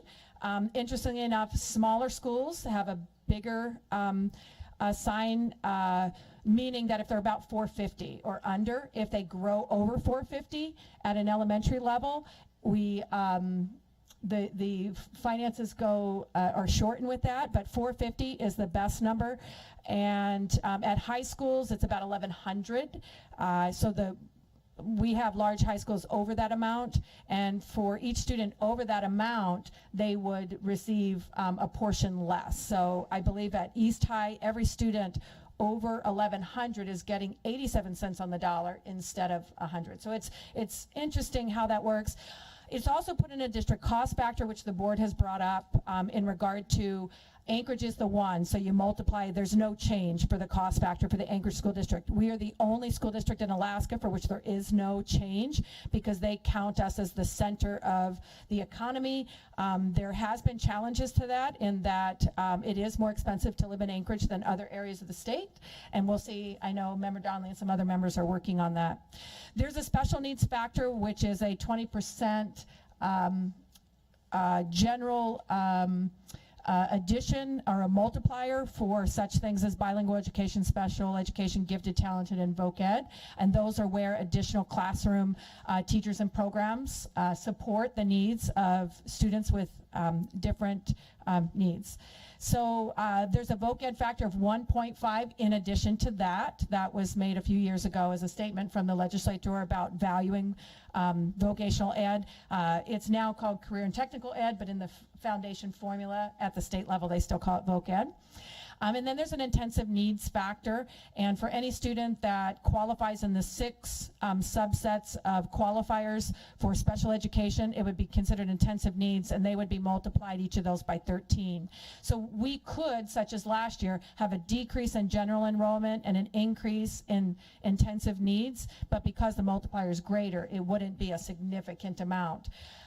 However, you take all these factors and divide them by the number of students in our district, it's about $10,000 per child that the district receives, and that the budget is built on. The correspondence factor does just have 90 cents on the dollar for every student. We really would like to see the correspondence factor move further in to be able to correspondence students participate in bilingual education, special education, gifted and talented, as well as voc ed. yet funds aren't administered to school districts for that. They participate. So there's some of these factors that we have in the legislative priority, try to convince the legislature that students who do want correspondence for part of their day actually do also participate in other things. So I just want to share that information in regard to finances. It was mentioned this evening quite a bit about finances, and I did want to share that, and we'll move on to that, that there isn't a disagreement, I don't believe, in our board or with me or any staff in regard visiting classrooms. I was probably in 10 different schools over the last 2 weeks, and staff is amazing. What happened at Denali, I'll share that as well. It was simply amazing. Our classrooms and the work being done is phenomenal. That the money, I mean, some of the questions were, where did the money go? The new money that the school district received this year and next, no new money by legislation, is equal to approximately a little under $15 million. This board last year appropriated 25 to rehire teachers that were laid off, and that happened for high school students. Last year we had a recommendation for a reduction in 25 high school students. The board brought those back. The remainder, $12 million, was put towards negotiations. That's where it is. Those numbers are public. I hope that our folks are encouraged to look into that. The negotiations, which is a movement that the board made, was to make those public, and so on the website the information is there. Those additional funds were put towards not all negotiations, just AEA negotiations. So we hope to have that same look to be able to settle a contract. That certainly, you know, I'm hoping it'll settle it. I'm wanting to settle it. It's shortly under $4,000 over 3 years. It may not, because of the rising cost of healthcare and those other increases that we see, but that was a decision by the board. Also mentioned last week was the difference between middle school, and the decision was a budget decision. What the person said was correct. It wasn't because anything was necessarily tremendously better or a better way. It was that $4.4 million, the additional preparatory team time cost $4.4 million. If it wasn't in middle school at a prep time, it would have been in courses or high school, elementary school, which would have increased class size. So the decisions that are being made are against worst out of the most worst. So they certainly aren't choices that are desired to be made. Honestly, I kind of feel the way maybe the governor did when oil went down. Funding went down, the state of Alaska's funding went down. We didn't have the heydays of school districts getting additional funds even outside the formula, because it would be nicer if they were in the formula, but even outside the formula, they spent the same. We were able to take care of our people and keep classes, and that's a place where we're struggling. So there wasn't a disagreement in the hard work or the joy that teachers bring every day to the classrooms. The decisions that have been made have primarily been a reaction to a lack of funding. Again, all new money, though, went back into AEA, which is 66% of our organization. We wanted the ability to have the people who are closest to the GIMBA on the front line be able to receive those funds. And on the 18th of this month and 19th, we will move to mediation and hope to come closer to a settlement. But I'm going to share where the information is. Recently, and a lot of testimony comes in, both on email, which is great, because you know that's a way to provide feedback, as well as at testimony. And it's really on all these items that are changes and movements and this and that. And I wanted to share that they originated from ideas from stakeholders. And I shared this last time, and I said I would pull the documents. But these were documents, anyone can get them. They were from the board meeting back in 2016, this time of year in October. And they really had items for which the board had taken testimony prior to, or worked in different working groups, that community groups came and said, you know, we should look into this, we'd like to partner. And so we just really have worked through them, and some of the major items for the school district this year have been the ones that are listed. And certainly I would like to share, and I did share before, that the calendar was an interest from a prior board member who worked with United Way and found that did study absences, both students and staff, and found that, man, we might increase it if we just didn't have school and started earlier.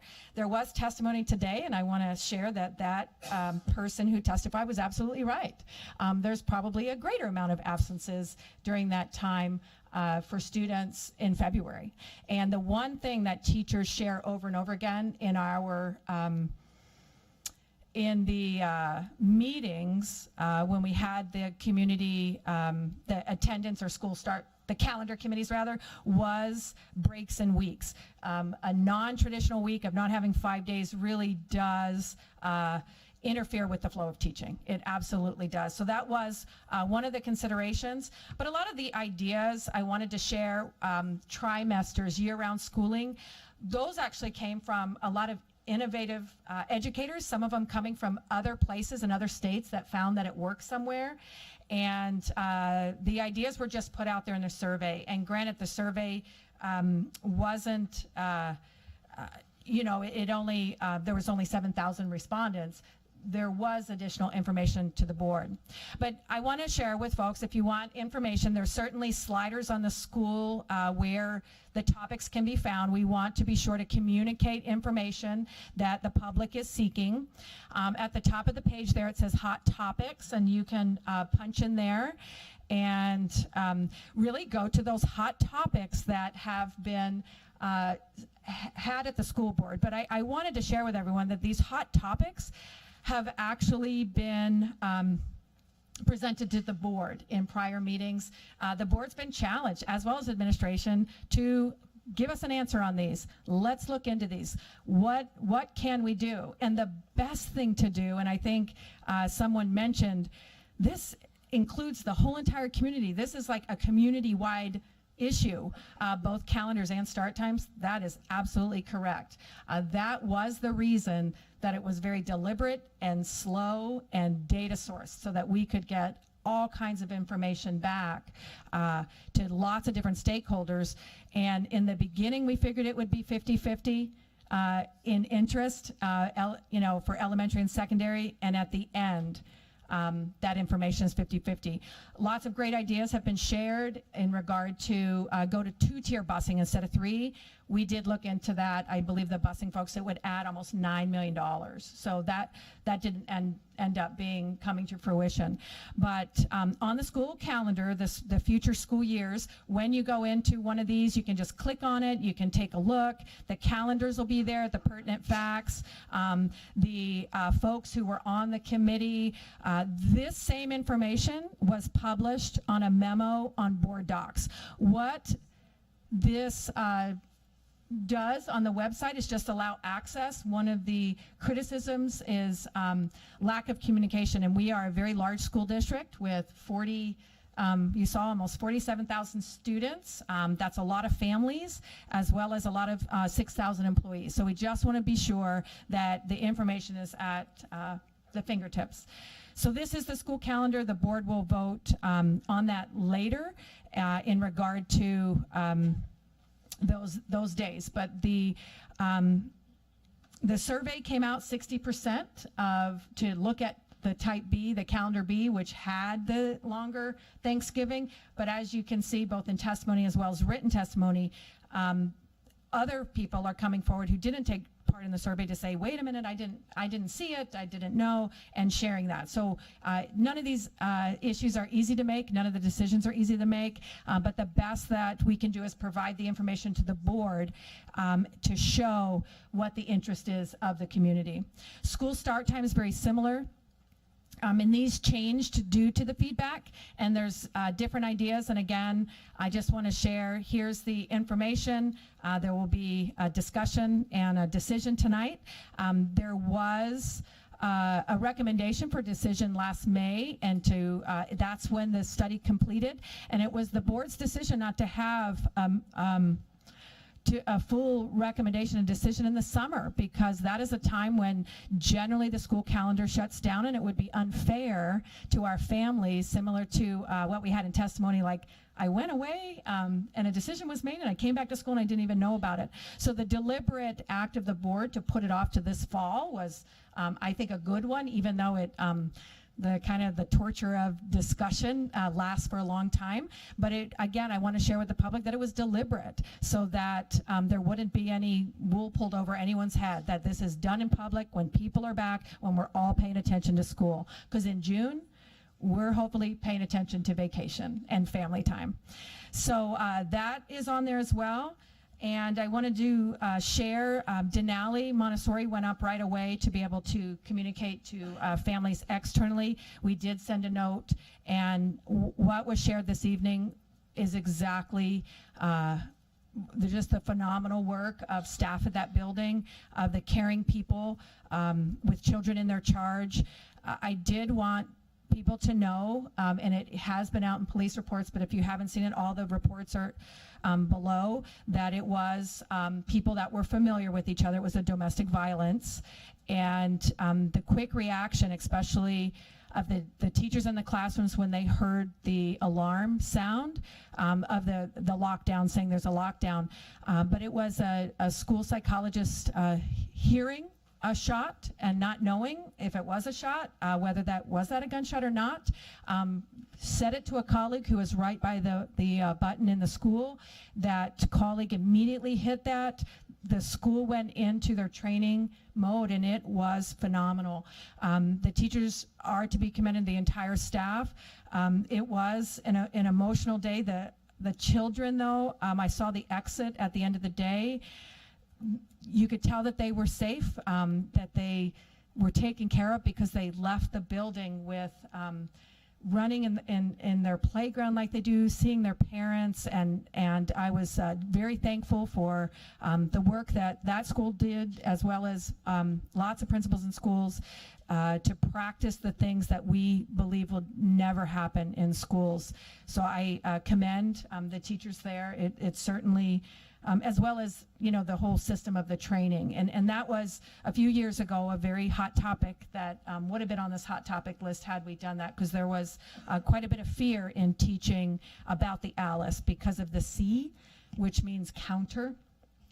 And it doesn't mean to attack anyone. It just means, if you needed to throw over a bookcase as a student, do it. And a lot of students wouldn't want to break a window or do something to their school, but the counter is do something to counter.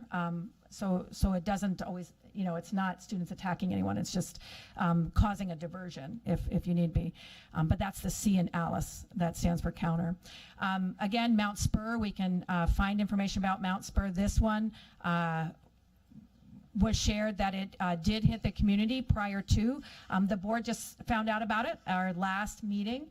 That is a difficult time, because the report came out and we met with the principal, but was sharing, we couldn't get ahead of the board.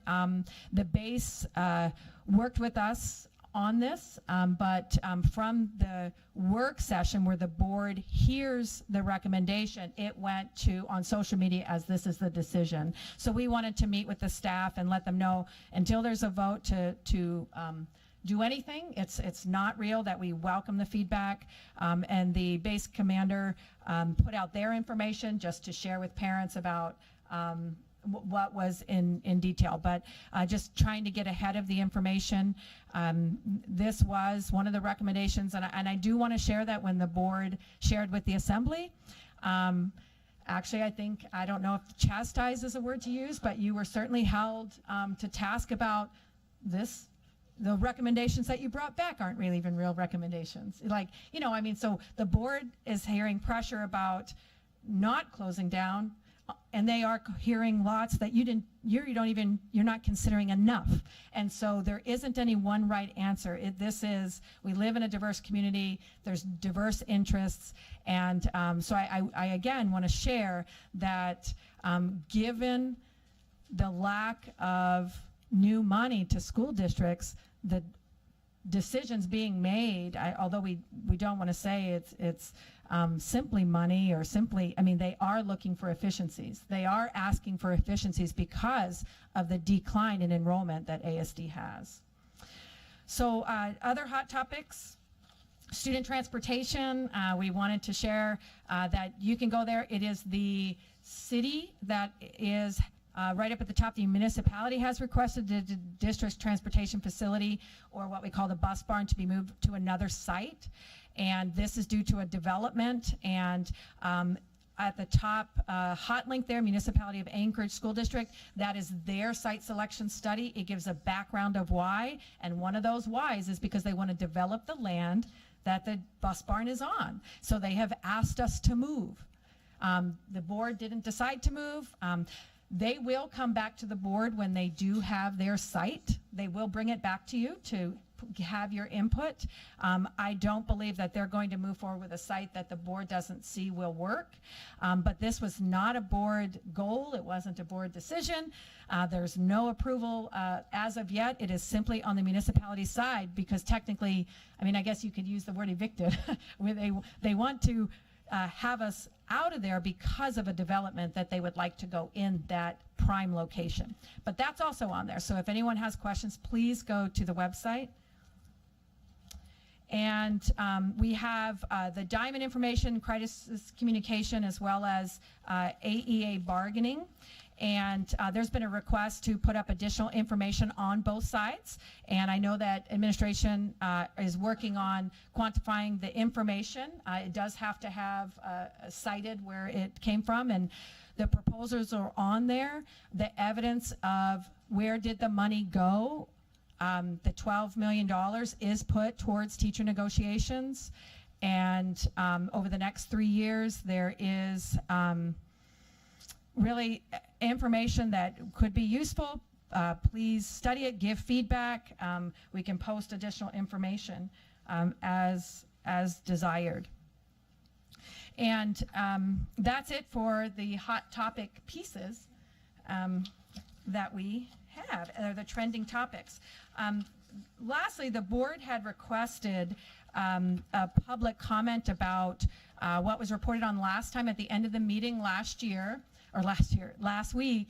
The member Holloman and member Mitchell requested information about, at the end of the meeting, many folks were gone by then, about testimony or retaliation, and Tom Claymeyer had brought that up during his testimony, and I agreed with him that no one should be intimidated at this table or in their schools in regard to bargaining. And I wanted to publicly say that employees who are union members, by our policy, do have the right to testify at school board meetings about matters of public concern and the right to communicate with other union members for the members' mutual benefit. And these activities are protected under Alaska law as well as our board policy.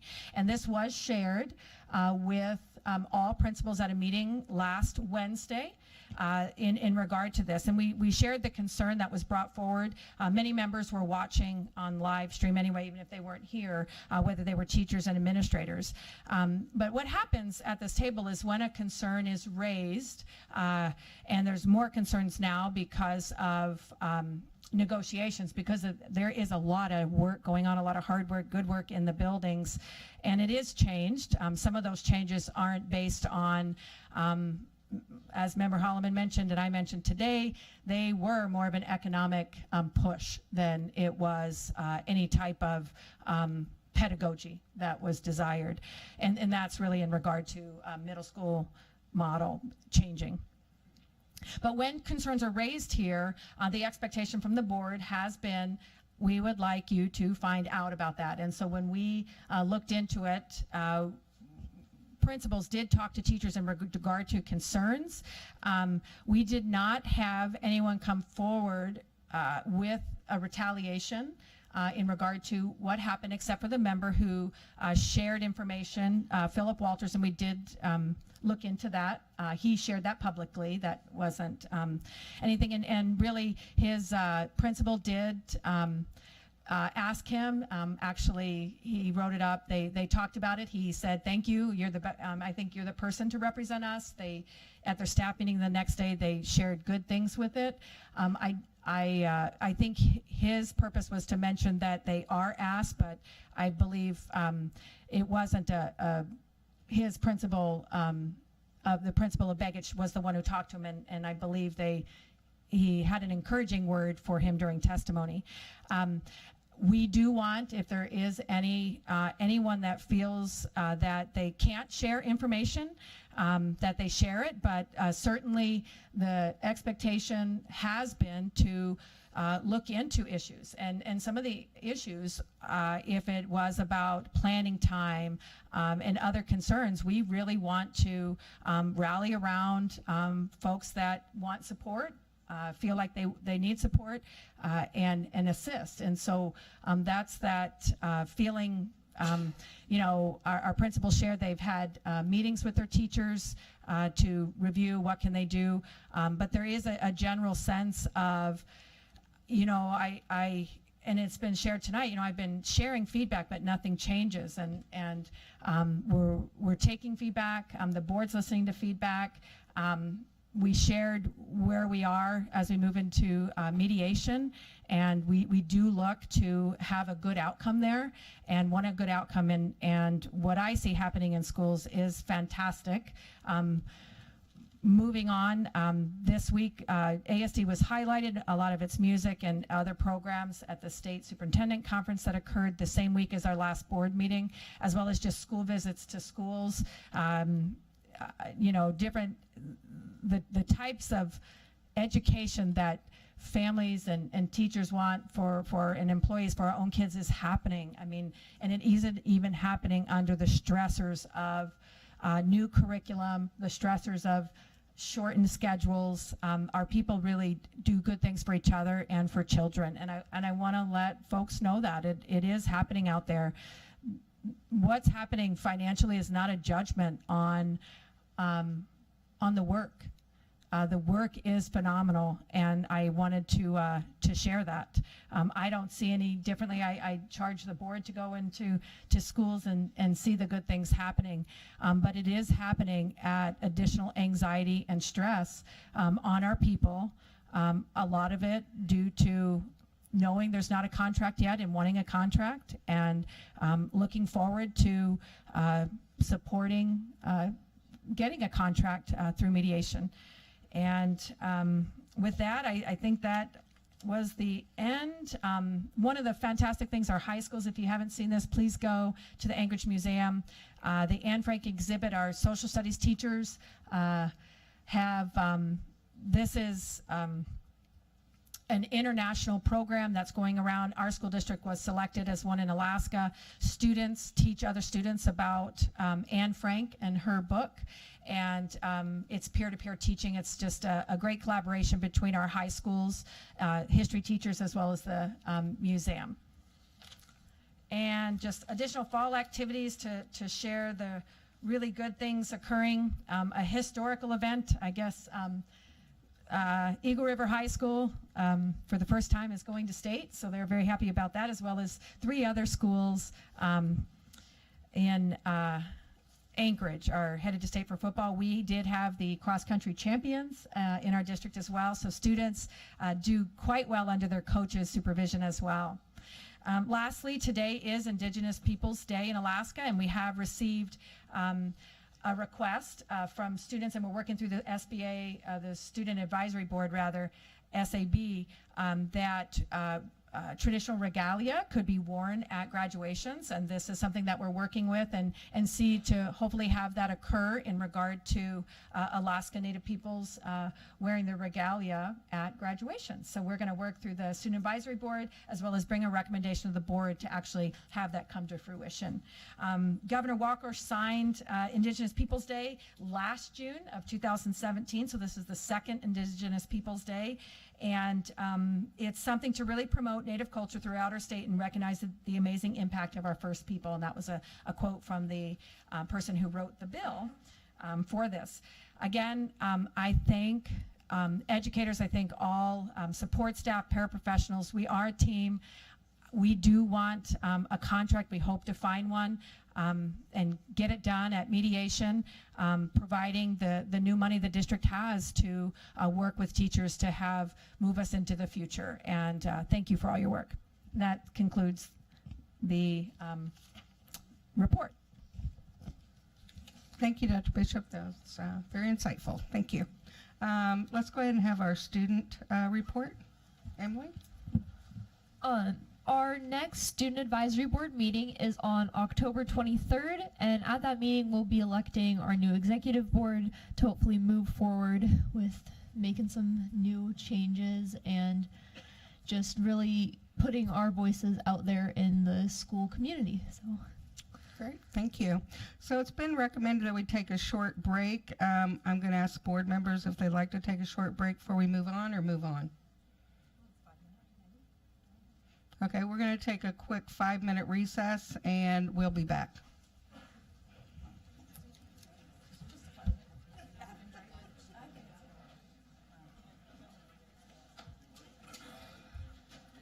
It'll be on Facebook.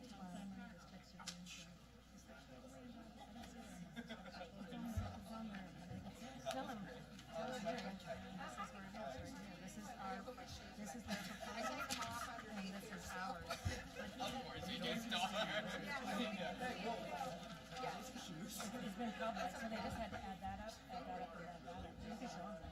So I can see them. I took a picture right there. Yeah. Yeah, we have plates that are bulletproof, so. We ordered Emily's. Emily's plate. Hi. What's up? I just want to make sure that you and the board members understand that Let's come over. when we negotiate,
Okay, calling all board members.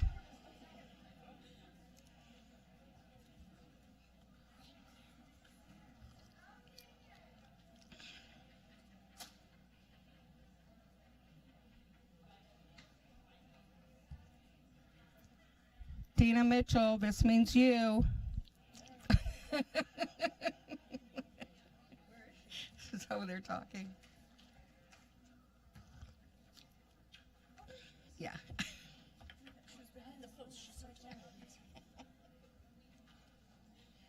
Who else are missing? Andy Holloman, where are you?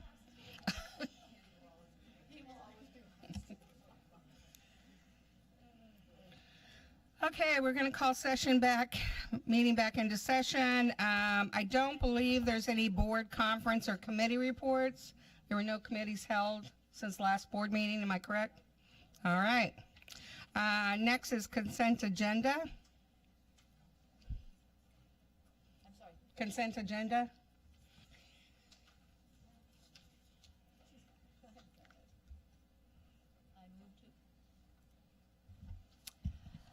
I move to approve the consent agenda. ASD memorandum number 042, the personnel report.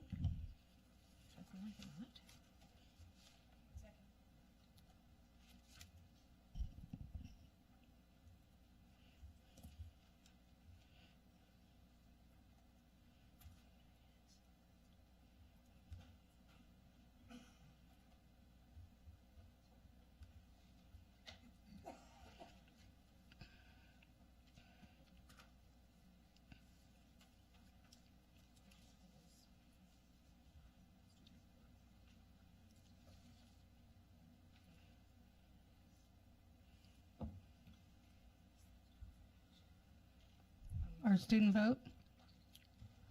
Yes. Thank you. And that motion carries with 6 yeas. Thank you. Public testimony, or should we? Yeah, you're right. We just do it individually, right? So the next thing is our action items, and before we get into that, I just want to go over the procedures for agenda item testimony as follows. An action item memo was first introduced by the Vice President, seconded by another board member. I will at that time open the floor to public testimony. If you have signed up in advance or indicate you are interested in providing testimony, I will call on you to come up to the front table to speak. You have 3 minutes to talk, and you'll see a timer on the screen to your left to the monitor the time remaining and inform you of when you need to conclude. After all testimony closes, I will open the floor for board discussion, followed by the student board representative vote, before finally calling the official vote. The voting results will be displayed on the screen to your left. Okay, I move to approve ASD memorandum number 044 and adopt the attached resolution designating October 22nd through 26th, 2018 as School Bus Safety Week in the Anchorage School District. Is there a second? Okay, is there any public testimony on this item? Okay, no public testimony. Is there any board discussion? All right. Oh, yes. Emily. I'd just like to make note that in high schools, that is National Safe Drivers Week, I believe, so we'll also be doing something for that. Oh, great. Thank you. Appreciate that. And if we could go ahead and vote at this time. And Emily, your vote, please. Yes. Thank you.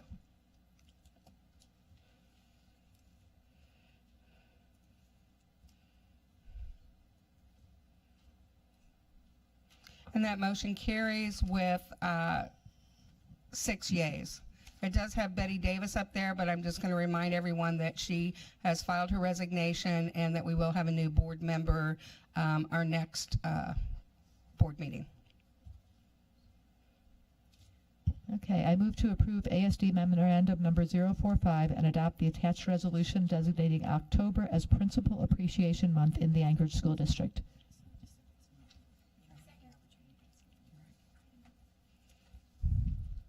Is there any testimony from the public, please? Okay, hearing none, is there any discussion on the board? Okay, please vote, and if we could have our student vote, please. Yes.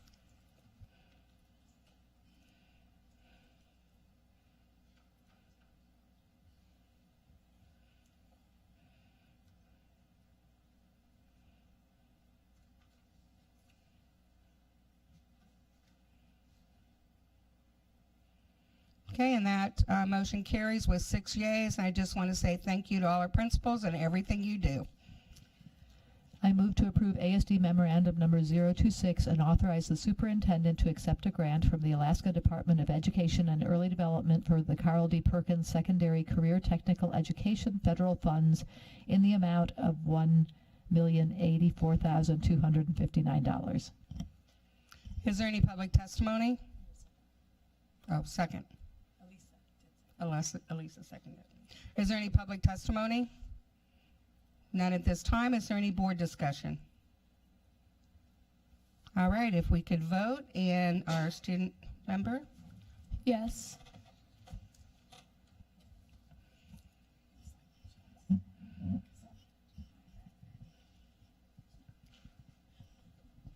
Okay, and that motion carries with 6 yeas. I move to approve ASD Memorandum Number 036 and authorize the superintendent to accept a continuation grant from the U.S. Department of Education, Alaska Native Education Program in the amount of $609,644 for the third year of a 3-year project designed to develop and support the unique educational needs of Alaska Native boys. Second by Elise. Any testimony from the public, please? Hearing no testimony, is there any board discussion? Okay, if we could vote, and our student member, please. Yes.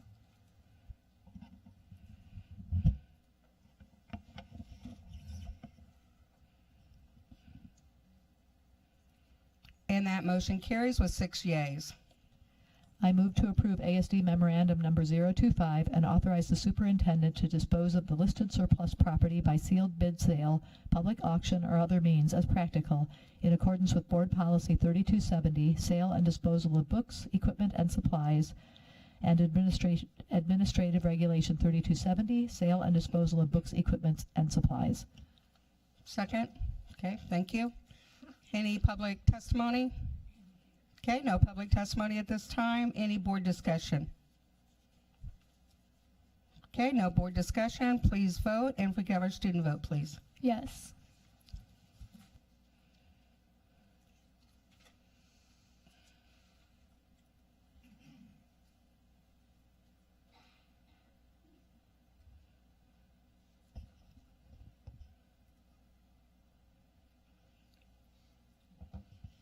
That motion carries with 6 yeas.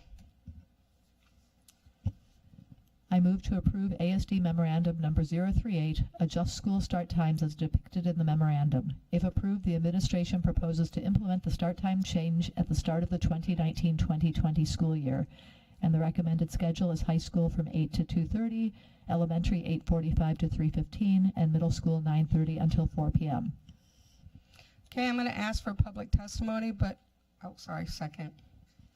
I always forget that part. Okay, thank you. At this time, any public testimony, and I would ask if you've testified before on this topic and the meaning of time. If you haven't testified, please come forward and testify. Yeah, Phyllis.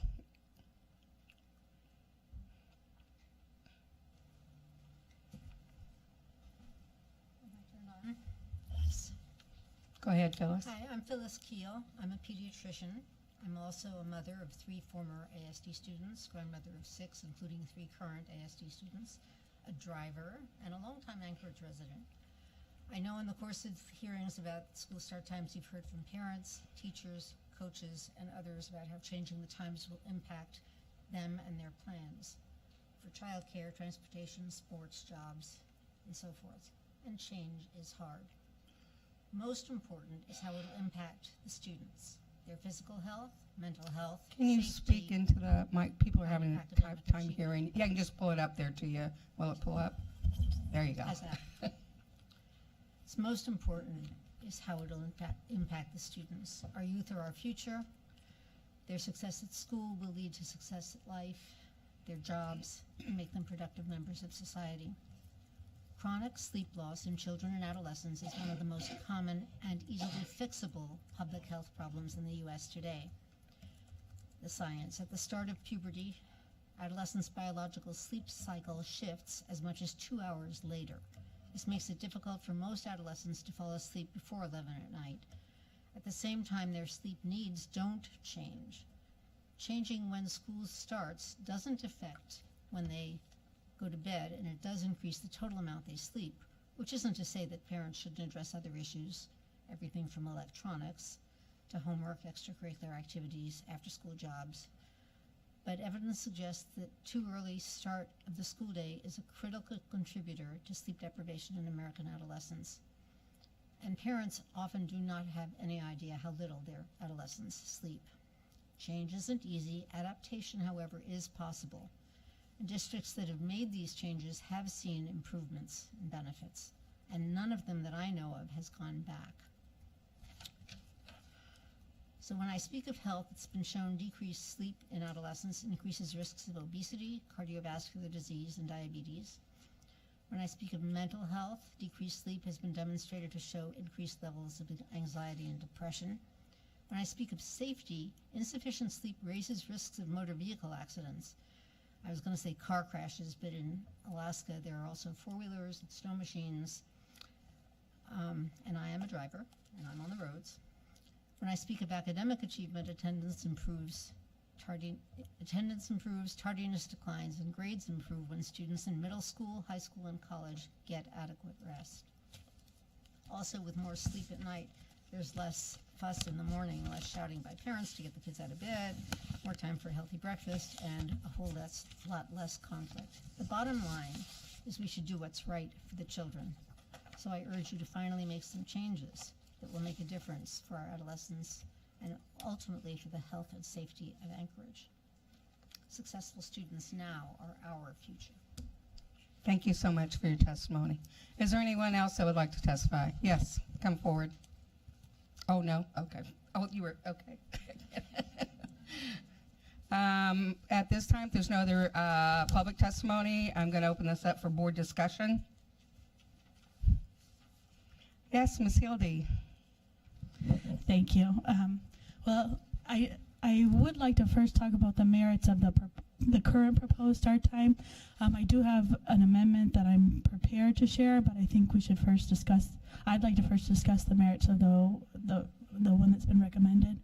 Right now it has it at high school being pushed to 8 a.m., elementary to 8:45, and middle school to 9:30. We've heard from a lot of parents that 9:30 isn't functionally appropriate for their middle schooler, that any gains in them having fewer hours as latchkey kids or something in the afternoon doesn't make up for the great shift between high school and middle school start times. For me, I rely on the research, and a 2014 University of Minnesota studies shows that if whatever change we make, the benefits are proportional to the change we make. And right now it's only a high school moving 30 minutes, asking a lot of our community for what we would expect to be a smaller gain. So for those reasons, I don't plan to support it, but I would rather other people have an opportunity to talk before I offer my amendment. Are there any other? Ms. Mitchell? Well, I definitely think that given all of the research, I mean, Dr. Keel just talked about improved performance for students, reduced motor vehicle accidents, reduced depression and anxiety is one of the top issues that our adolescents are facing right now. Truancy, behavior, all of those things. I think, for me personally, I know that we have a lot that we're dealing with in the district right now, but I do think that it is important to make a change that is student-focused. And Ms. Hildy mentioned the University of Minnesota studies. There are studies all over the place that talk about this. And additionally, we got, part of what started this discussion, aside from a former board member and the research that's out there and hearing from other districts across the country that have been doing this, is an over 5,000 student petition that we got where students talked about, even a half hour would help. And that overwhelmed, obviously it was a petition asking us to look at changing the start time. So it wasn't signed by students who opposed that.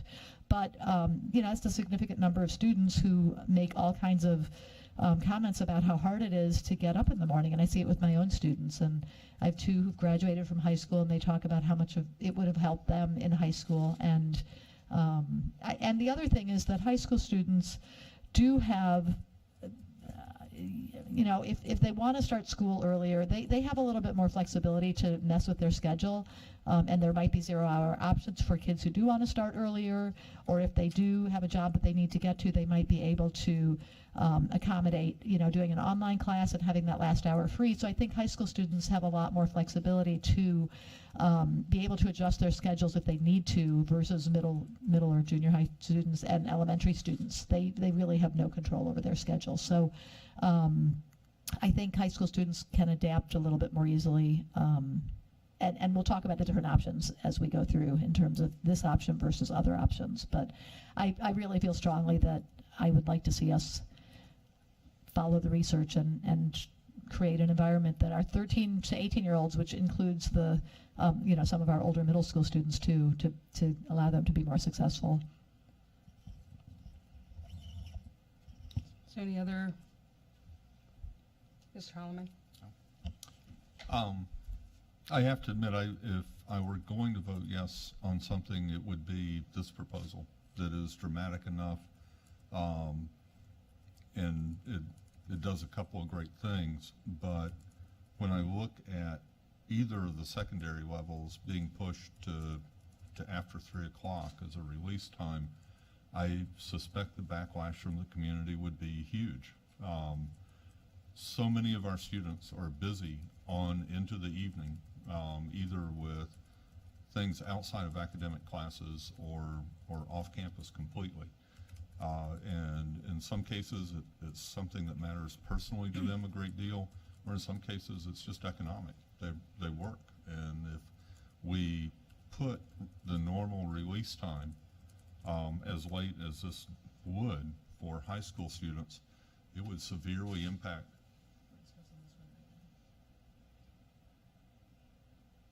I'm sorry, say again? We're discussing this one right now. The amendment? No, we're discussing this right here. The amendment hasn't been made, so what we're discussing right now is the recommendation. Oh, okay. I apologize. I read the amendment first, and that's what got me there.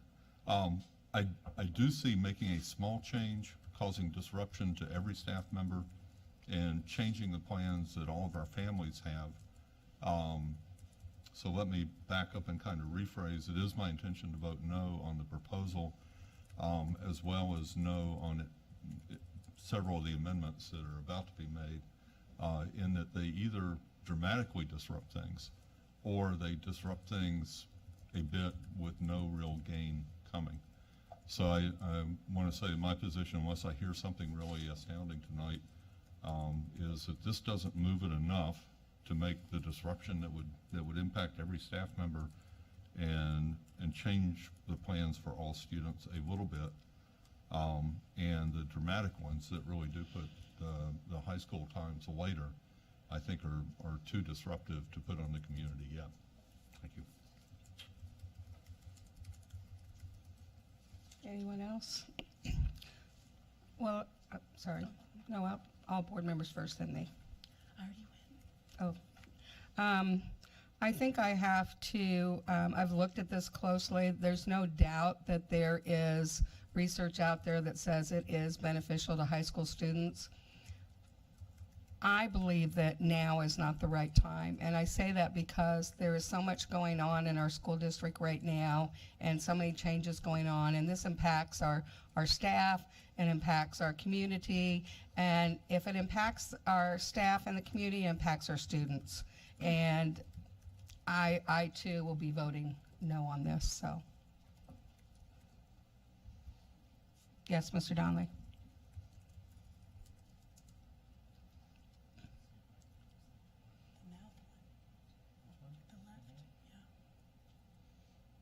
There we go. Yeah, I appreciate the comments. I appreciate the process the board has and the district have gone through on this issue. There's been tremendous opportunity from the public to give us their opinions. My personal analysis of the input I've gotten has been pretty strongly in opposition to this change. And while I think there's a lot of excellent arguments for it, I think I share a lot of the concerns that you've expressed, Madam President and Member Holloman, and that is the community's just not ready for it yet. And I would really like to see a much stronger consensus in the community for the board put on this committee with all the disruption it's going to cause to families out there, especially families that don't have the resources to make this sort of adjustment to their household budgets that this would require them to make. So I'm also a no vote at this time, although I do think the draft amendment is superior to the actual main motion. It's not before us yet, so yeah. Ms. Hildy? I move to amend memorandum number 038 to change school start times as follows. Elementary start and release time 8 a.m. to 2:30 p.m. Middle school start and release time 8:45 a.m. to 3:15 p.m. High school start and release time 9:30 a.m. to 4 p.m. The change would begin at the start of the 2019-2020 school year. Is there a second? I second that. Okay, I'd like to open that up for board discussion. Yes, Ms. Hildy. Thank you. I think we should start with the fact that the American Academy of Pediatricians has stated that adolescents, teens aged 13 to 16 should not start school before 8:30 a.m. This is based on multi-years of research. They didn't just come out with this assessment saying, oh, we kind of think this would be good. Any concerns on the research being biased, there's no benefit for somebody saying school should start later. It's all rooted in looking at what is best for children. That's one part of the research I find particularly compelling. There's nothing to skew it to create any bias. It's not just the American Academy of Pediatricians, though. It's also the American Medical Association, the Center for Disease Control and Prevention, and the American Sleep Academy, or whichever their group is. I forget the name of it. Some of the benefits of the delayed start time include improved attendance and academic performance. They've shown to decrease tardiness, sleeping in class, substance abuse, symptoms of depression, behavior issues, and motor vehicle crashes. You know, in our high schools, they start at 7:30 a.m. right now, but some of them are there a lot earlier. You know, we know things like jazz band at 6:30 a.m. or something like that. So it's not just that they're going to school at 7:30, but for many of our high-achieving students or ones with a lot of activities, they're getting there even earlier. And in that 5,000 petition report, which I think should be included in how we weigh community response, you know, that's a lot of input. And we heard 5 a.m., 5:30 a.m., kids waking up to get ready for school to catch that bus. The comments on the petition, parents shared accounts of kids shared accounts of falling asleep in class, and parents shared accounts of teens going through high school in a persistent sleep-deprived fog. You know, one thing that really captured my attention about this petition was that it was students identifying a physiological need, right? We talk about healthy relationships, we talk about boundaries, we talk about improving mental health, and I thought it was really commendable that students said, I'm looking at, you know, my experience in high school, and I see this this need that's not being met, and advocating for themselves, saying that something needs to change so that I can do better. You know, we're not blind to the fact that Alaskan or Anchorage is struggling in mental health, right? We see that, and some of these reports that I've reviewed closely show a 28% decrease in anxiety and depressions. It's self-reported, but we know that's also linked to sleep, right? We have doctors who've emailed us. You know, I'm not a doctor, but I trust their opinions on what adolescents need. One of the comments on the petition that really caught my attention was that it said it was a Diamond High School student. It said, most days I would pick classes to sleep in because I was so exhausted. I've heard every pro and con about this decision. Frankly, the well-being of the student should come first and foremost. That doesn't mean the community effect shouldn't be taken into consideration. It's one of the reasons why I suggested this particular change, because it maximizes the change. No high school or middle school student would be starting before 8:30. We capture those benefits of their circadian rhythm that one pediatrician shared with us, but that every report also supports. But moreover, high schoolers, if they do have those early starts, they'll still capture those sleep benefits of a delayed start if they're getting there a bit earlier for other groups. Certainly the sports aspect can't be denied. That will be a scheduling change, but it is manageable. This happens in other districts. A change is unique, but this particular schedule is not unique. I went to a high school that got out at 4:05. I worked 35 hours a week. I did all the activities. For fun, I thought I'd look up a school that's like super into football, the one that, home of Friday Night Lights. And I thought, I would just wonder what time they get out. They get out at 4:30. This is a town where everybody shuts down to go to a football game. So it's not that you can't adjust. Things that happen in the afternoon are coming. You have those activities in the morning. It is a significant change. It is something hard, but I'm willing to ask it for our community because I believe that the benefits are there for our students. I'm not willing to look around Anchorage and say that all of our students are doing well. When we have 42% of Pacific Islander students and 37% of Native Alaskan students not attending school regularly last year, that's 90% of the time. We know that this improves attendance, and then we have 1 in 5 African American students and Pacific Islander students who were suspended last year, a disproportionate rate to other students, but we know this improves behavior or reduces behavior incidents. Those are the students who are struggling the most in our district. So when we talk about closing achievement gaps or decreasing disparate outcomes, this is an opportunity, at least from my view, to address some of those needs. We can't control what happens at home. Nobody's, we're not in farm culture anymore. We don't have people waking up early to go milk cows, or you have, natural consequences to that. We have to deal with the reality our students are living. And so we have the medical background. We have the academic background. I know it's going to be challenging, but the thing that's very compelling to me is that in all the districts where this has been changed, even when there's negative, not that overwhelming support for it, afterward it's been overwhelming support by the community. Seeing the effects on children has been a positive effect for those communities and for the kids.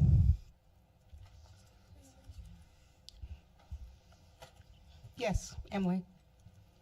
I'd like to say I'm one of those kids that wakes up at 5 in the morning to get on the bus at 6, and it's not fun. And I think that starting school at a later time would be beneficial.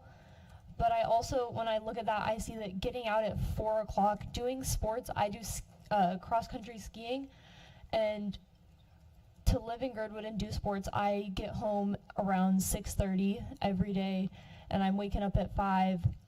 That's a really long day, and so I think that maybe if the middle school start time in your proposal and the high school start time could be switched, because in my experience, middle schoolers usually have shorter practice times for after-school activities and less homework.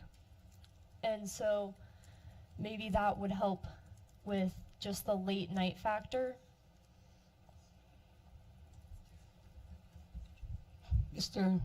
Conley? Yeah, to the amendment.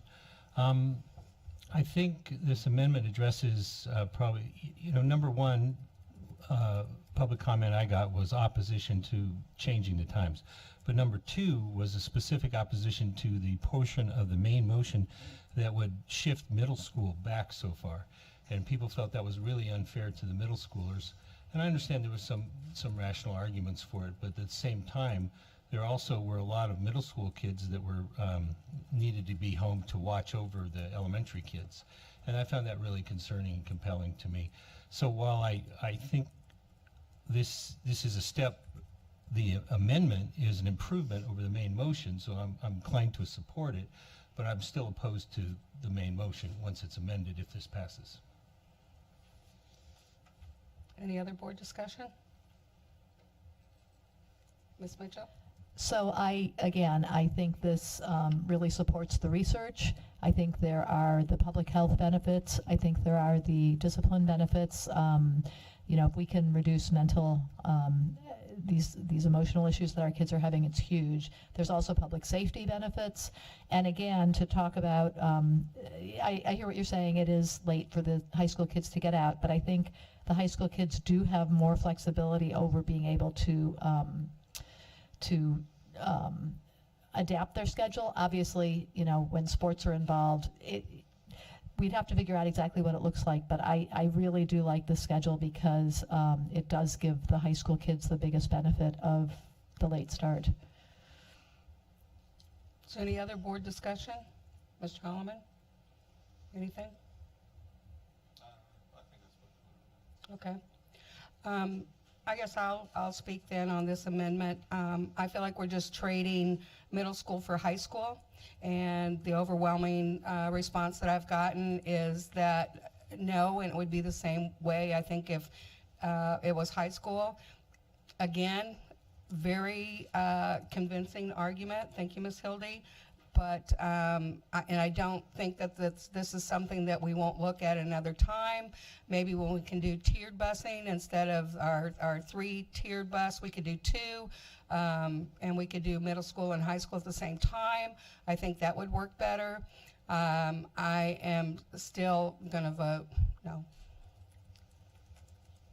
And one other thing I wanted to add is when Shannon brought forth recommendations, and I did ask him about this, there were no schools that he looked at that had the highest rate of low income as their student population also. So our population, as far as looking at low social income, was actually higher than most of the other schools that they looked at.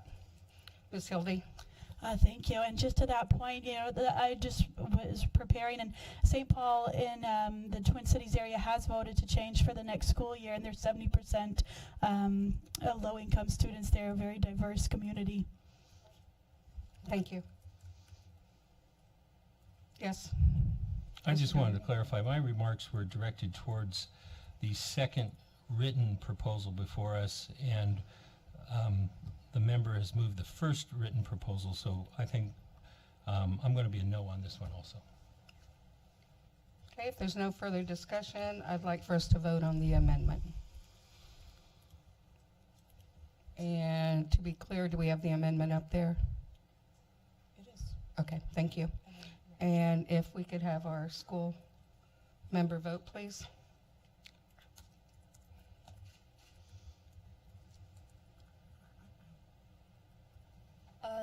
No. Okay, thank you.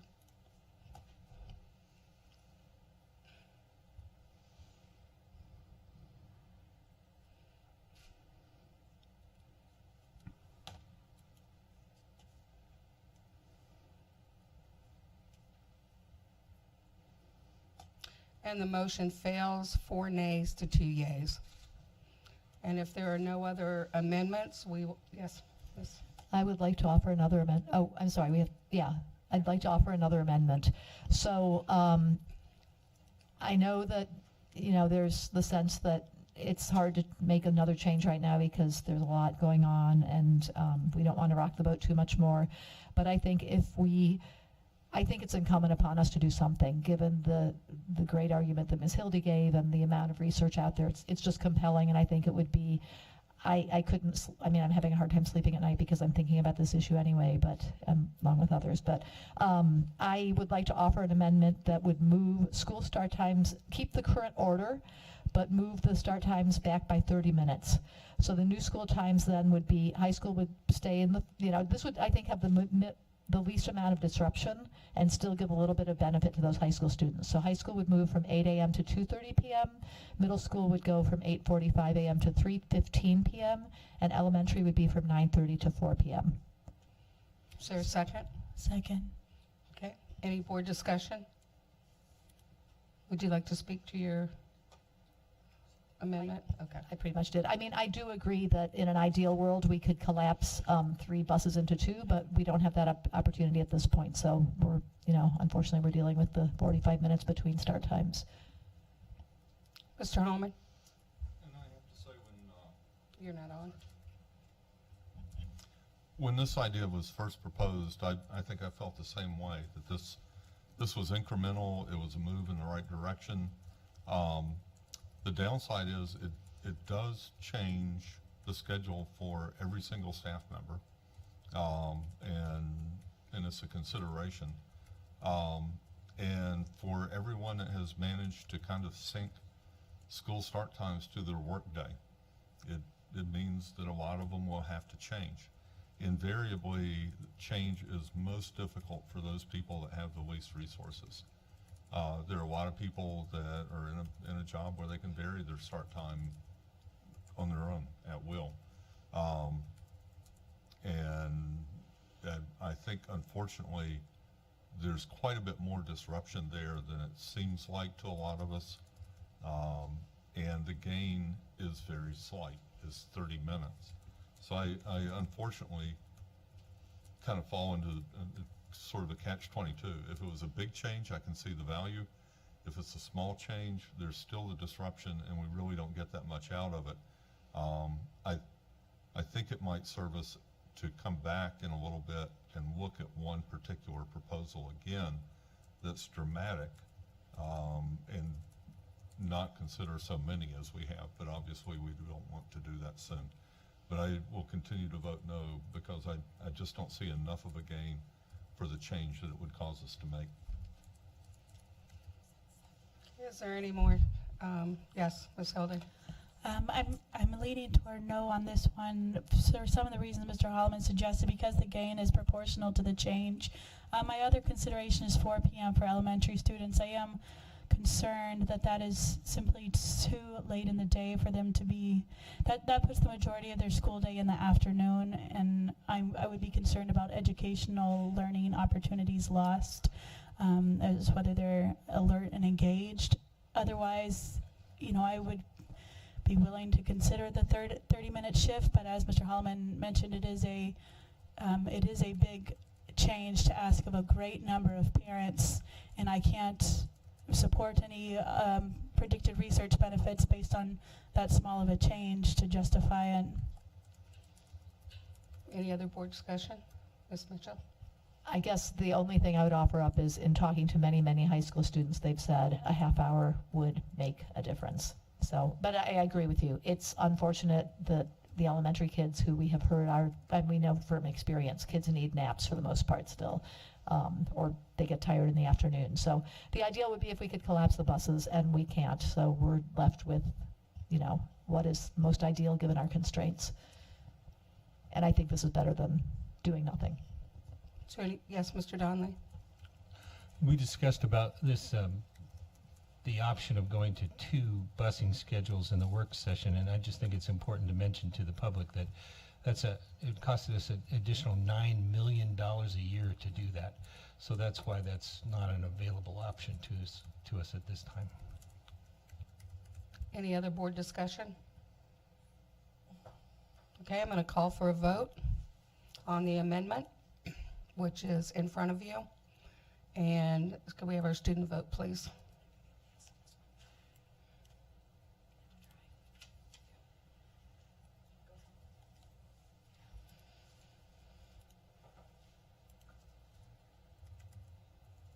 Did we get our student vote? Okay.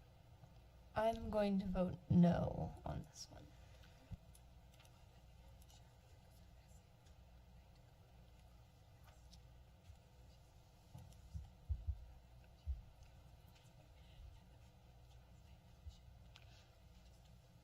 And that motion fails by 4 nay and 2 yay. Okay, I'm going to call for a vote on the original memo, and if we can put that up, please.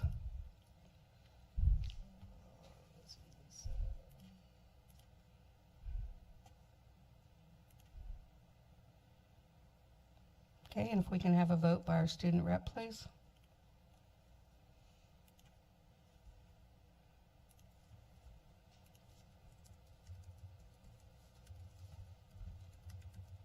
No.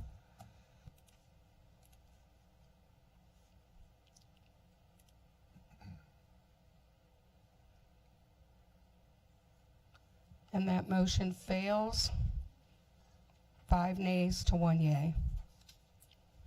Okay, thank you, board members. I know that was a lot of consideration and very difficult. Thank you.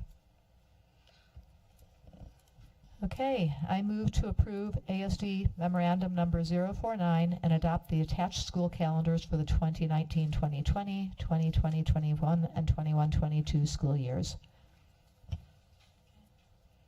Okay, is there any public testimony on, yes?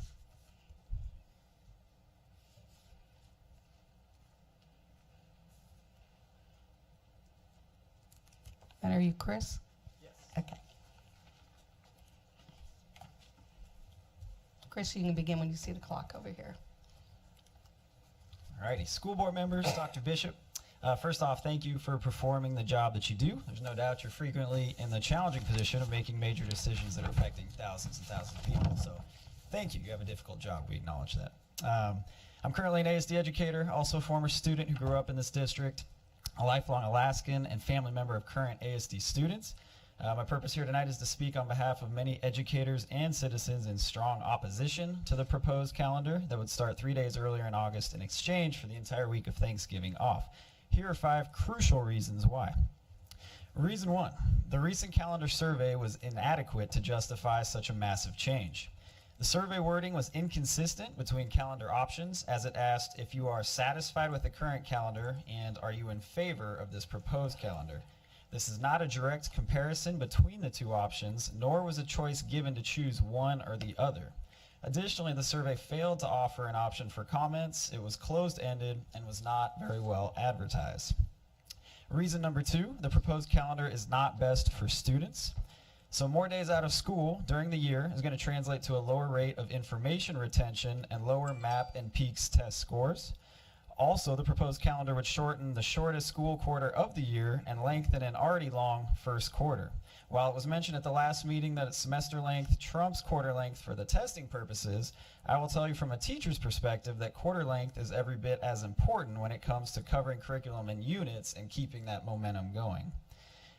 Reason 3, the proposed calendar is not best for families. So families would now be responsible for those 3 irregular days of childcare, as most employed adults are working at least Monday through Wednesday of Thanksgiving week. Reason 4, the proposed calendar is not best for educators. So it's no secret that capturing and maintaining students' hearts and attention is significantly more challenging around the time of breaks. Teachers would now be tasked with students who struggle to focus significantly more with such a short period between such long breaks. Additionally, many ASD employees depend on that summer employment, which would be more limited. And reason 5, the proposed calendar is not best for Alaskans. So many Alaskans do rely on fish and game for food, for religious ceremonies, cultural traditions, subsistence. Unknown to many people, most Alaskan hunting and harvesting seasons begin on the fixed date of August 10th every single year and only last for about 1 month. So an earlier start date would essentially eliminate this possibility, this way of life for students, families, and teachers because they would not have the time to participate. While the proposed calendar may work in other states or communities, it won't work very well here. I've tried my hardest, to be fair, to see the logic behind the proposed calendar, and I'm struggling. I can only assume that those in favor of it personally like the idea of another week off, justifying it by the lower attendance rates of students during Thanksgiving week. In reality, the extending Thanksgiving break results in extended family vacations, which will then drop attendance rates on each side of it. And we're talking about a 1 to 2% lower attendance rate in general, which is a massive change as it really merited by such a minor issue. So thank you. I urge you to vote in the best interest of everyone, which would be to reject the proposed calendar and keep the current calendar as is, or accept a later date. Thank you. Thank you. Is there any other testimony? Okay, open for board discussion. Mr. Holloman. I'd like to move to amend Memorandum 049 by substituting Draft A calendars for the 2019-2020, the 2020-21, and the 2021-22 school years. Second. And if I could speak. Yes. The Draft A is essentially the same calendars that we have been following for the past several years. It is 2 days off at Thanksgiving, and it does not have the start of school moving up by any more days. This is something that there was a lot of response from the public on. And I want to say that I was on the calendar committee some years back when we did 3 calendars. And as an educator, there's a certain attraction to the idea of a week at Thanksgiving. But there are a lot of negative impacts that came up in the calendar committee. Notably for the folks in the district that work or are paid by the hour, it essentially is a week without pay for them. And for anyone that works in the district and also works a summer job to be able to have a fully funded budget for their household, it shortens the amount of time that they have during the summer. Several people that own businesses said it would impact their willingness to hire students and ASD staff members for summer work because they already bail out while the season is still on. They have to leave about the middle of August, and there's still several more weeks where most companies that are doing summer tour stuff have to be fully staffed. So they realize at the beginning they can only have a certain proportion of high school students or ASD staff working for them. They've got to have some people that are going to be there on into September. And like I say, there was a lot of feedback from people about real economic pain. There were some folks that liked the idea, but no one really gave significant or important gain out of it. I mean, they liked it better and that matters, but it wasn't alleviating some huge issue for very many people at all. So I would urge the board to consider the amendment and basically have us go forward under the same plan that we have had for several years. Any further discussion? Okay, I'm going to call for a vote. If we have our student member vote, please. Yes.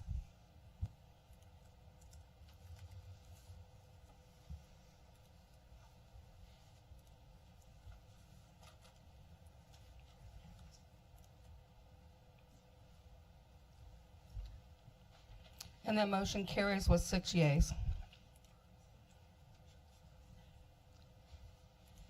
Ms. Bishop? Ms. Mitchell? Are you ready for the next? Sorry. Excuse me, we need to vote on the main motion. Oh, the main motion. As amended. As amended, yes. Yes. Thank you. The amended motion, I think, is superior to the former main motion, and that it doesn't move the school start date earlier. I'm still concerned about the issues that I raised at the last meeting. So there is a very significant change in these calendars from the past 3 years, and that's that the in-service day no longer appears on the first day for rendezvous, and I think that's a mistake. I think that's last 3 years I've liked it that way. I campaigned on that issue to try to keep it that way. And I think it also creates an overlap over the Iditarod start for the spring break. And I think, so those are the changes that I proposed to change last meeting that failed. So I'm not going to be supporting the main motion. I wish we were just looking at 1 year instead of 3 years here, because I do think that once the public figures out and they go through a cycle where there's no longer those days off or and sees what impacts those changes are going to have on family planning, I think there's going to be more concern and opposition to these calendars.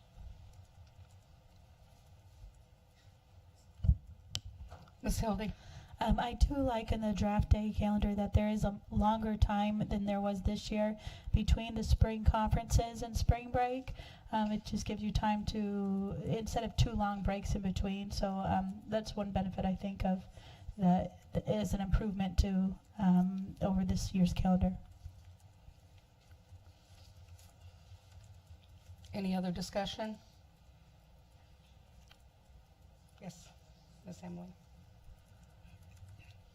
I'd like to say that about the Iditarod and Ferrandi dates, I think that they're both very Alaskan things that lots of people do participate in. Ferrandi, I'm not as sure how many participants there are, but definitely the Iditarod has people who are leaving school, though I think that going with these calendars is a good idea. Okay, thank you. Okay, are we ready to vote on the main motion as amended? Our student vote, please. Yes.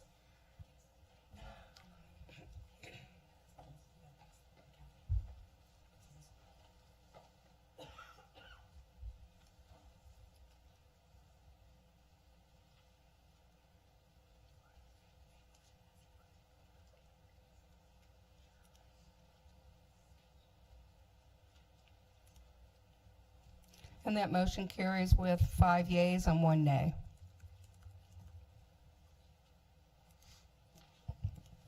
Okay, I move to amend ASD Memorandum Number 040 and adopt the attached Association of Alaska School Boards resolutions with the exception of resolutions 1.1, 1.2, 2.44, and 3.16, and support the renewal of resolutions that are scheduled to sunset this year. Do we have a second? Okay. Any public testimony? Hearing none, any board discussion? Okay, let's vote. If I could have our student vote, please. Can I abstain from this vote? Yes.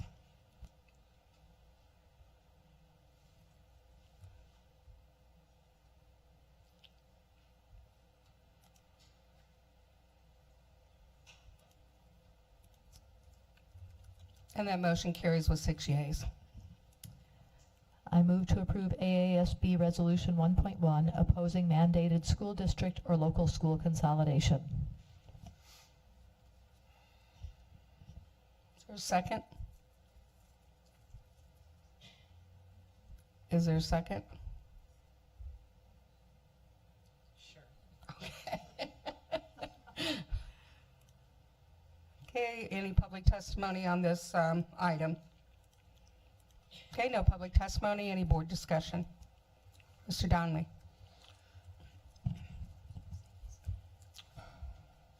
This particular resolution that is a perennial with the Alaska Association of School Boards opposes mandating school districts or local school consolidation. We have many small school districts in Alaska that great efficiencies and great cost savings could be achieved by consolidating them and also by potentially looking at areas where there should be a different structure for school districts. I understand that people in those areas may not want that, but at the same time, people in many areas of the state didn't particularly want the situations they were presented with, but it was an economic sacrifice that they volunteered to make. We pay local school taxes to help support our schools. When there are some 20% of the state that pays no local taxes, no matter how rich or how well off anybody in a community is, they don't contribute a single penny towards the cost of their local schools.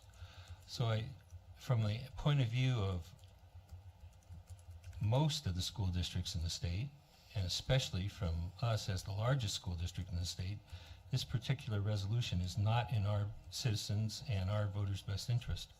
So I think we should oppose its adoption by the Alaska Association of School Boards.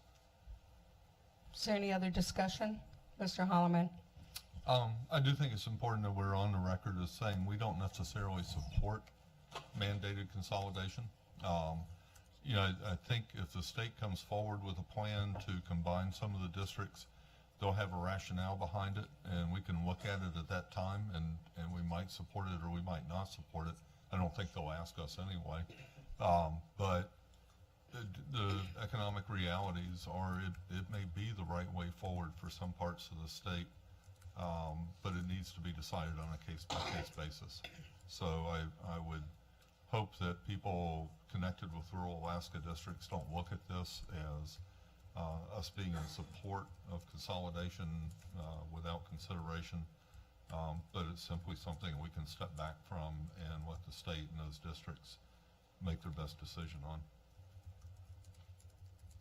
Is there any other board discussion? Ms. Snelling? Oh, okay. Ms. Mitchell?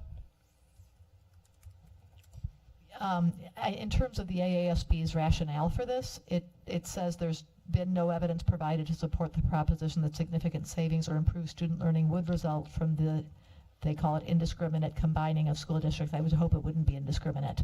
But I guess, without knowing what the true financial benefit would be, I don't feel like it's my place to tell them that they need to be dictated to. Any other discussion? Okay, yes, Ms. Holding. I'll just clarify. I believe that if we don't vote to support this, it's just saying that we don't. It's just simply not taking an opinion on it. It doesn't mean that we do or don't support it, but we're just not saying we oppose it, and let each individual case by case district situation be evaluated. Yeah. I just in how the process works, I believe that would be the case. It's just not in what we approved, but there's just no opinion about it. Yeah, the board wouldn't be considered, and I think that's, Madam President, when you asked which one would be that you really want to discuss, so it's really, we're not all in favor with AASB in that resolution, because they sent these out as a packet. Right. That is true. I will tell you from going to some of these that it will look like we're not supporting our rural school districts, and that will come across, but since we're going to be there, we can certainly speak to it. Any other discussion? Okay. Student vote? Abstain.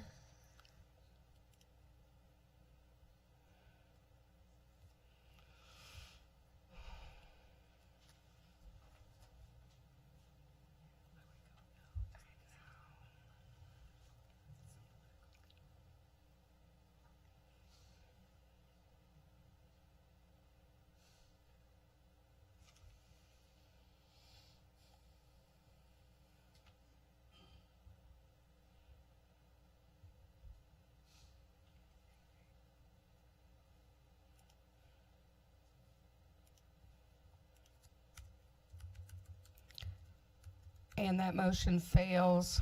5 nays, 1 yay.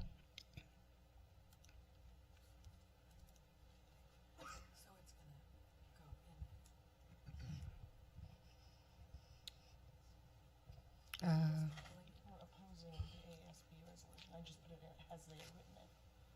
So AASB is. Oh. We're So, voting on them separately. yes, Mr. Dunn? Discussing what the motion was? Yeah. Well, I voted on the motion based on what appeared on the screen. And the screen said, in support of that resolution, and so I did not support that resolution, so I voted no.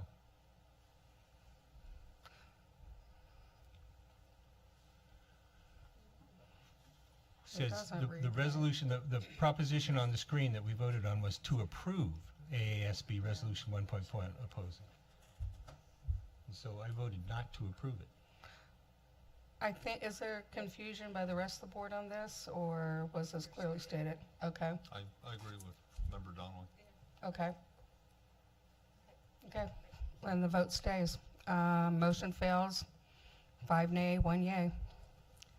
I move to approve AASB Resolution 1.2, opposition to mandated borough formation. Okay, and let's be clear on this after we get a second. We have a second? Second. Okay, thank you. So board discussion. We are voting to, and I don't have the whole thing in front of me, opposition to mandated borough formation. So we are voting against this moving forward, correct? Well, the motion, Madam Chair, is set out before us as to approve AASB Resolution 2.1, opposition to mandated borough formation. So a yes vote would be to supporting that the ASD would go on record supporting this AASB resolution, and a no vote would say that we're not supporting it at Okay, this time. thank you. Any further discussion? Mr. Holloman? And I would simply say again that a no vote doesn't mean that we favor mandated borough formation. It simply means that we did not take a position on this particular resolution, if it should fail. That's true. Oh, Mr. Donnelly? Thank you, Madam Chair. So when Alaska was first formed as a state, it was anticipated clearly at the Constitutional Convention that all of Alaska would have some form of local government at some point of time in our future. And that form of government the foundation would be boroughs in Alaska. But there were areas of the state that just weren't ready for local government yet, and so there became the unorganized borough, where the legislature sits as the borough assembly for that part of the state. And that's about 20% of the population of the state, and a large amount of the land mass has never been formed. Now, there's a constitutionally created local government boundary commission that periodically makes recommendations for the formation of boroughs. They have a pretty extensive process. They come to the legislature, and they say, we think it's time to form a borough in a particular area, and the legislature can proceed with that. Or boroughs can be formed by petition of the citizens in those areas. But this says we won't even consider what the Boundary Commission comes forward and suggests to the legislature. We should just oppose any mandated borough formation. And that is not in the best interest of the citizens of Anchorage or the people who elected us, because we do pay local taxes to support our schools. For those areas that are unorganized and don't have any borough formation or a school district authorization that has the power to collect taxes, don't pay any local taxes in support of education. And I just think that's wrong. I think that all Alaskans should pay something towards the cost of their local schools. I think that's just part of being a citizen. Now, it doesn't have to be some onerous thing. You can have a rational tax base based on people's income, or something that, where people who actually have the ability to pay are the ones who pay. But there shouldn't be the circumstances where somebody who has millions of dollars of assets that happens to live in the unorganized borough doesn't pay a single penny towards the cost of their local schools, while somebody in Anchorage who's just getting by, who pays property taxes through the rent on their one-bedroom apartment, is paying towards support of their local schools. That's just fundamentally unfair and wrong. And that's why I don't think this is an appropriate resolution for this board and for our school district to support. Any other board discussion? Okay, at this time I'll call for a vote. Student vote. Abstain.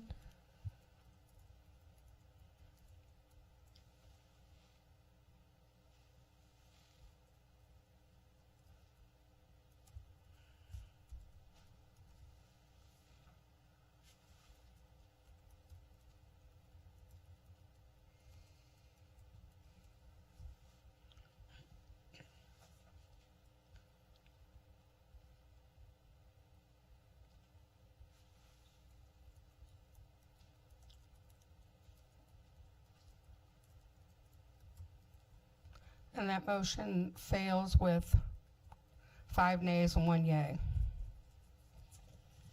I move to approve AASB Resolution 244, urging the state of Alaska to maintain the 10-student minimum ADM adjusted daily membership for school funding.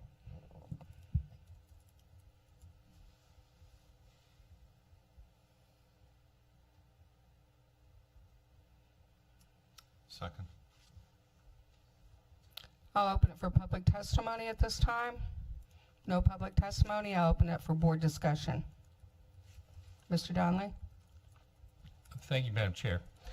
The 10-student minimum was established in, I believe, 1998 in SB 36, which was the legislation that pretty much created the current formula for state funding for schools.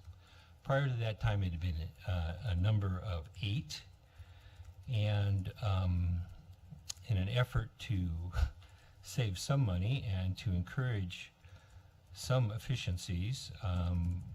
10 was a negotiated, almost completely arbitrary number that was determined at that time. I know that because I was one of the 5 senators that worked really hard to craft that legislation. It was a team effort and it took multiple years. And when we started on it, people said we were crazy for even trying.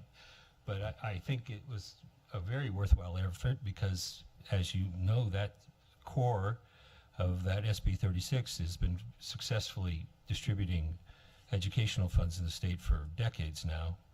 And but it should not be that this issue should not be considered periodically, because there are fine-tuning to this that could take place, the 10-student minimum, and it is a very, very low threshold for the state to, and remember that, once again, any school that only had 10 students is probably not receiving any local funding. It's totally funded by the state government.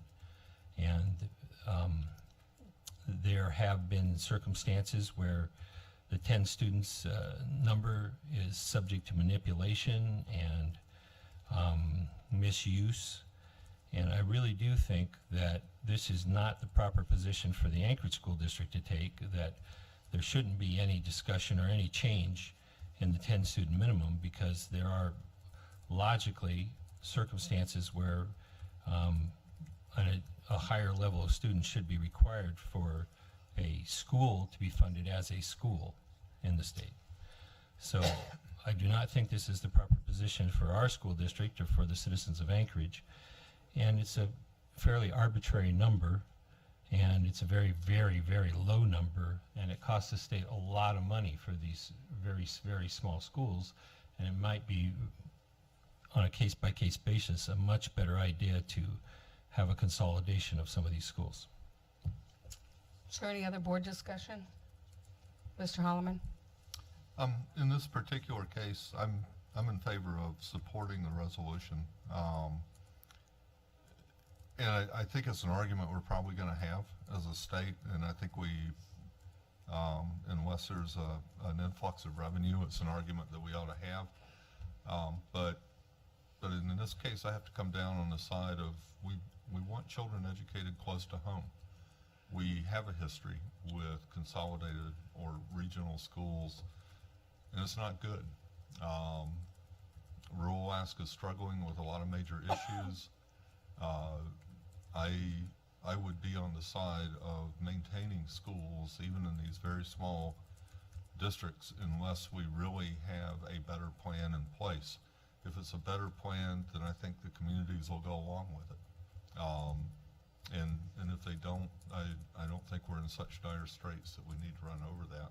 So I hope we'll support them on this and find a way forward as a state. Thank you. Is there any other? Yes, Ms. Hildy. I don't think there's anything exceptional about just having 10 students in a classroom, given the grave need of educating students and our constitutional mandate. I don't propose to be an expert on the needs of rural students, but I don't see anything particularly concerning about keeping it at a minimum of 10 students. Certainly it is an arbitrary number, but there has to be a number, and I don't find anything concerning about it. Any other board discussion? All right, we're going to call for a vote. Our student rep. Abstain.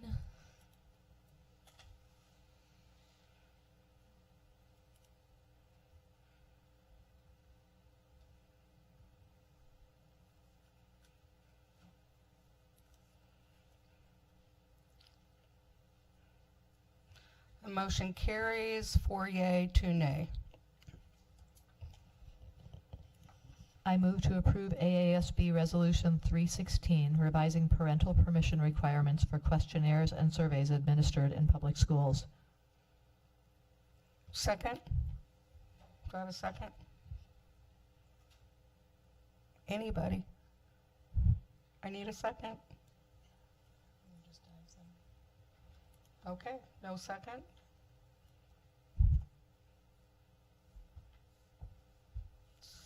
Second for efficiency. I don't know. Second for purpose of discussion. For, is there any public testimony? Okay, no public testimony. Is there any board discussion? Mr. Donnelly? So the reason I'm opposed to this Anchorage School District supporting this AASB resolution is that it would reverse an existing law that empowers parents to make choices regarding communications between the school and their families. The existing law requires affirmative parental permission for most questionnaires and surveys of schools by the school districts. And I think that's the way it ought to be. I think parents should know what kind of questions we're asking, and it should require the parents to opt in to allow those questions to be asked to their children. And without this law in place, which is what this resolution proposes to do, to make it so that parents wouldn't get the choice, that it would be an automatic unless they opted out, that school districts could ask questions of the send surveys to the students without the parents' permission, affirmative permission. So I think the law as it is the right way to be, and I hope that the Anchorage School District agrees with that, because I'm in favor of parental control. Any other board discussion? Mr. Holloman? This is a problem that I think ASD solve for themselves. We have a system for gathering that permission. It is a speed bump, but it's a speed bump that's in place for all the reasons Member Donnelly mentioned. So I would hope that rural districts find a way to include parents in there. They may have more difficulty than we do for some reasons. In some cases, they may have less. But I also hope this isn't a battle that we spend a whole lot of time on in the coming legislative session. Right. Okay, if there's no other further long night. No other further discussion by the board, I call a vote. Student rep? Abstain.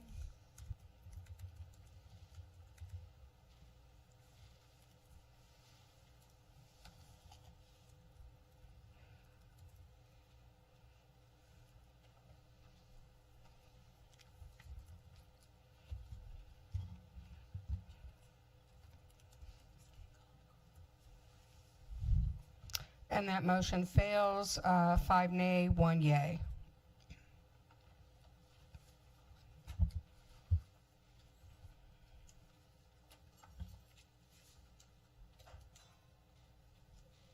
Right. So non-action items. At this time, I would like to pull number 11, capital efficiency and CIP update to be given at a later date. If that's okay. Mr. Roth, I'm sure you guys came prepared, but given the time, if that's acceptable, thank you. Are there any other memos that board members would like to pull?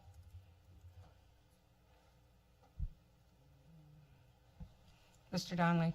I'm not sure how this would work, Madam Chair, but I was concerned about the remarks we heard earlier tonight regarding number 10, which is memorandum number 043, the operating budget transfers. And I guess I'd like to understand it better, what's going on there. Okay, well, let's go ahead and finish this process. And okay. So item number 10 is going to be pulled.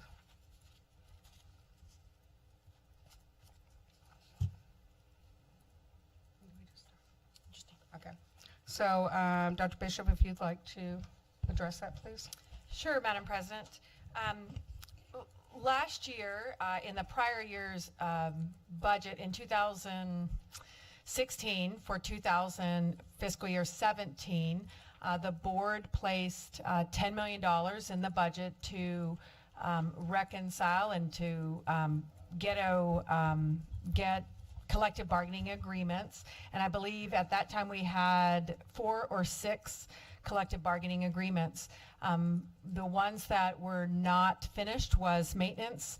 The funds for that were set aside because the agreement on the contribution was good, but there was some contract language that was being settled outside of the negotiations process, as well as bus drivers. There was a request to put those off because those folks had jobs, didn't want to bargain through the summer. The settled contracts were principals, as well as Totem, I believe, as well as ACE. Is that correct? Did we do ACE? So the $10 million that the board set aside settled, and then we settled AEA for last year. So those funds, the collective money for 8 units, the settlement was made for last year with those funds, and the remaining funds were placed into recommendations and asks from schools, from other places, and the board had allocated additional funds, which now are public, to this. So the transfers happen, and Jim can talk about those transfers, but in essence, there was an original $10 million for all the negotiating units, and the 2.7 was the remaining left over outside of what was placed in it for this year. So do you want to comment on the specifics of that? Certainly. Through the president, the main contracts that were settled with the pending negotiations were, of course, as Dr. Bishop said, the APA, the custodial, and AEA. As I think all the board members know, our budget is just under 90% personnel, 10% other stuff, equipment. Of all of the personnel costs, about 2/3 of those go to AEA. No surprise, just over $6 million of the pending negotiations went to teachers or AEA members, and then the remaining went to predominantly APA and custodial. So we did not close out the maintenance contract. And if we go back about 10 months, I think those who were already following the school district and the budget realized we had a $12 to $15 million budget deficit. There were a lot of things we intentionally did not fund. One of those was on the IT side, student technology devices. We actually have a requirement for $4.5 million a year, but we only actually buy them whenever money is available. Up until this current school year, where we budgeted for $1 million of the $4.5 million shortfall. So we did not use all of the pending negotiations funds, but we knew that we had millions of dollars worth of legitimate requirements. I mean, for one, classroom display technology. You couldn't even buy the bulbs anymore, and these are dozens and dozens and dozens. So they would buy new bulbs, take it apart, solder in the new bulb because they didn't make the old ones again. And honestly, for the amount of manpower it takes to keep those devices running, at some point, we knew we had a requirement to buy more. And so at the end of this current fiscal year, or last fiscal year, there was funds remaining from this account. Now, if you look at this in the big picture, the money that we're talking about is 0.3 of 1% of the entire annual budget. So at the end of the year, we used 0.3% of the budget to take care of a lot of needs that we, quite honestly, intentionally had not budgeted for. But in fact, we certainly did not meet all of our needs. But when you look at pending negotiations, you're really looking at salaries and benefits. GASB, the Government Accounting Standards Board, which maybe only Elisa cares, but just to put it in perspective, we can't encumber personnel salaries. That's not an allowable encumbrance that you can roll over from year to year.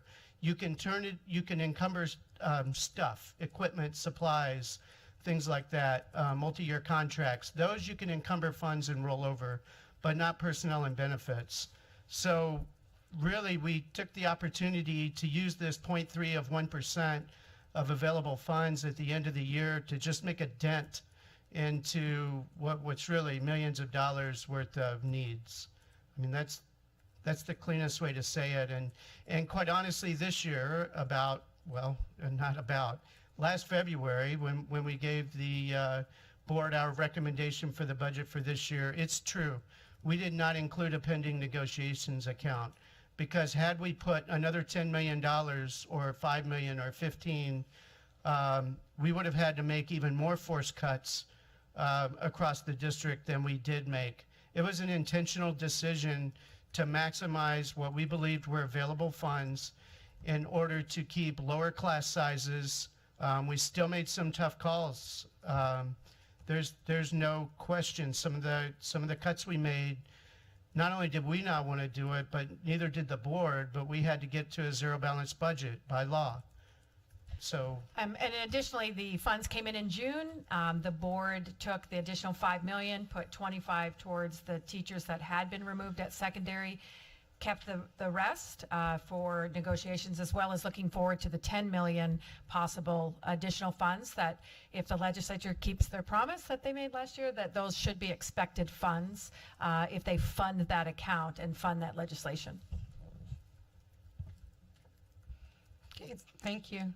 Mr. Donnelly, did I answer your question? Yes, Madam President. Thank you very much for the explanation. Okay, at this time, on the agenda, which I've just lost. New business. Do we have any new business from board members? Okay. Any other public testimony at this time? Yes.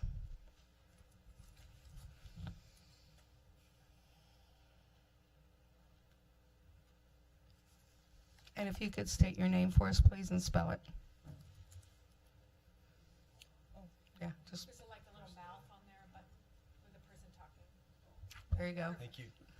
Hello, my name is Casey Chatwell. Would you like me to spell my name? Yes, please. It's CASEY CHATWELL.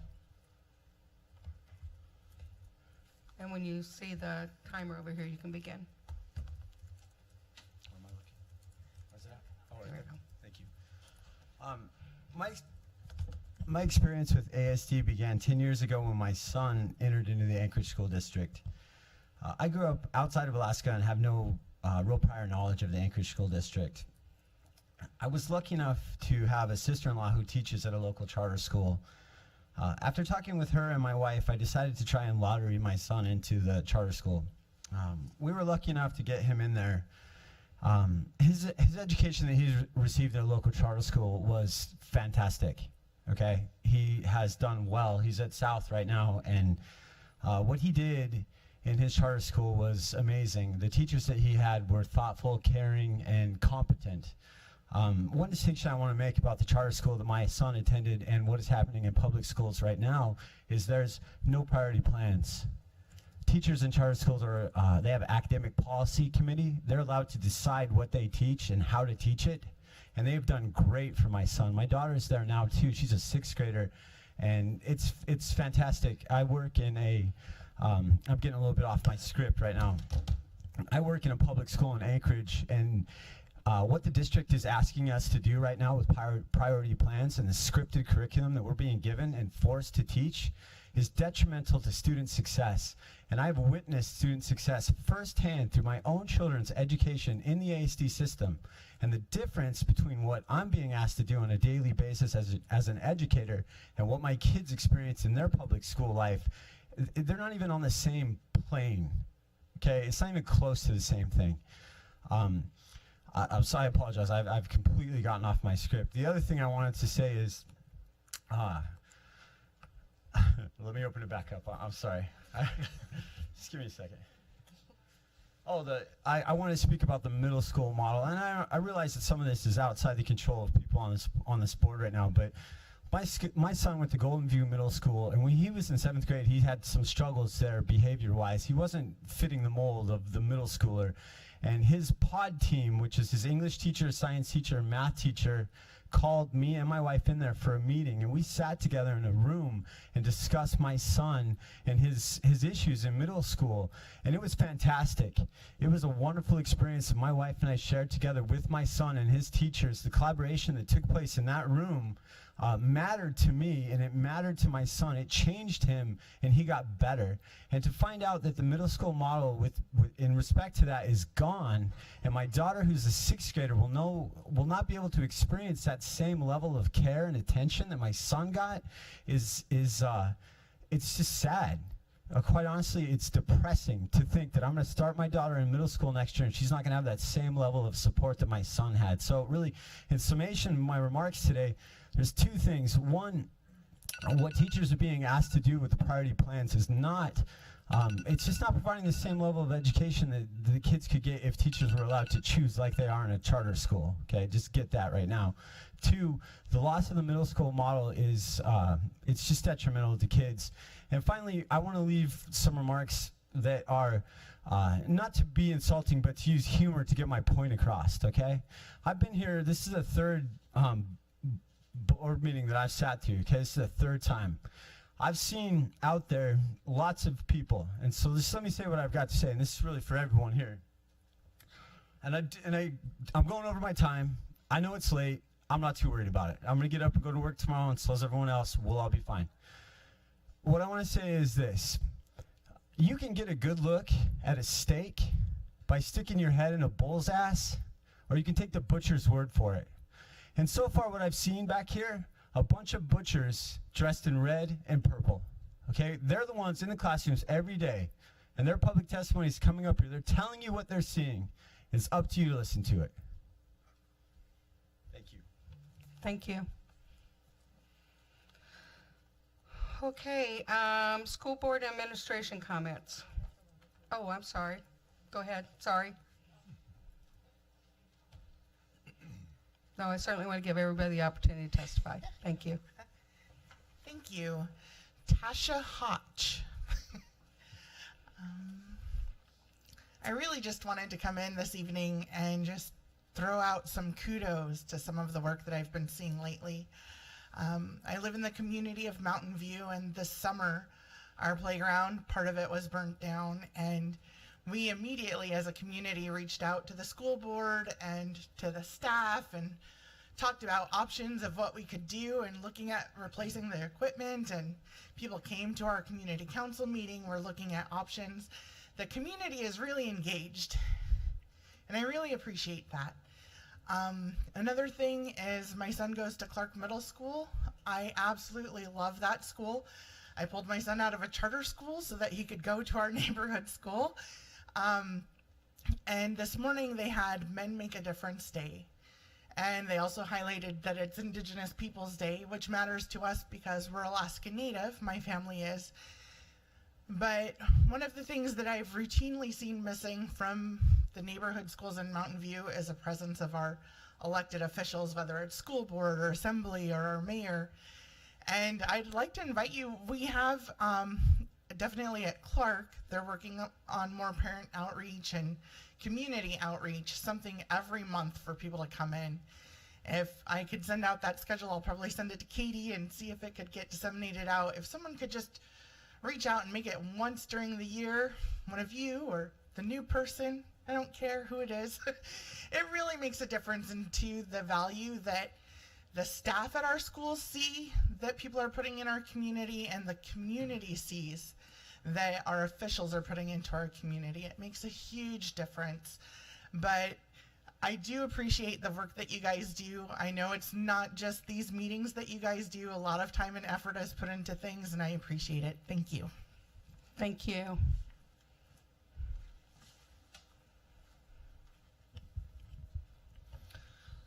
Do you need my name? I think we know it. Okay. Bryce Purcell. Well, thanks for a few minutes. I'll be brief. You know, I just want to commend the board for some of the decisions and some of the things that were said today. One of those things that I've heard recently, which I can identify with as an educator, and that was testified earlier today by Thomas Peace, is just the amount of change that ASD has gone through in the past couple of years. I happen to live 4 years of my life in Russia, which is a place where they have a lot of change. And often when you ask Russians what do they value most, they say stability. And that is valued in a place where there is a lot of change. I do also just kind of want to give you an update, because at the last school board meeting I told you I'd go around and see to make sure that you know, I wasn't crazy, but I did go around and talk to some of my colleagues in the other buildings, and the fact that we do not have a contract is not a site-based issue. It's like that for all the teachers in Anchorage School District. So I'll just use a little humor there, but thank you very much for what you're doing. And again, I just want to just echo some of the things that are said by my colleagues today. And thank you. Thank you. Is there any other testimony? Okay, now we'll go to school board and administration comments. Any comments?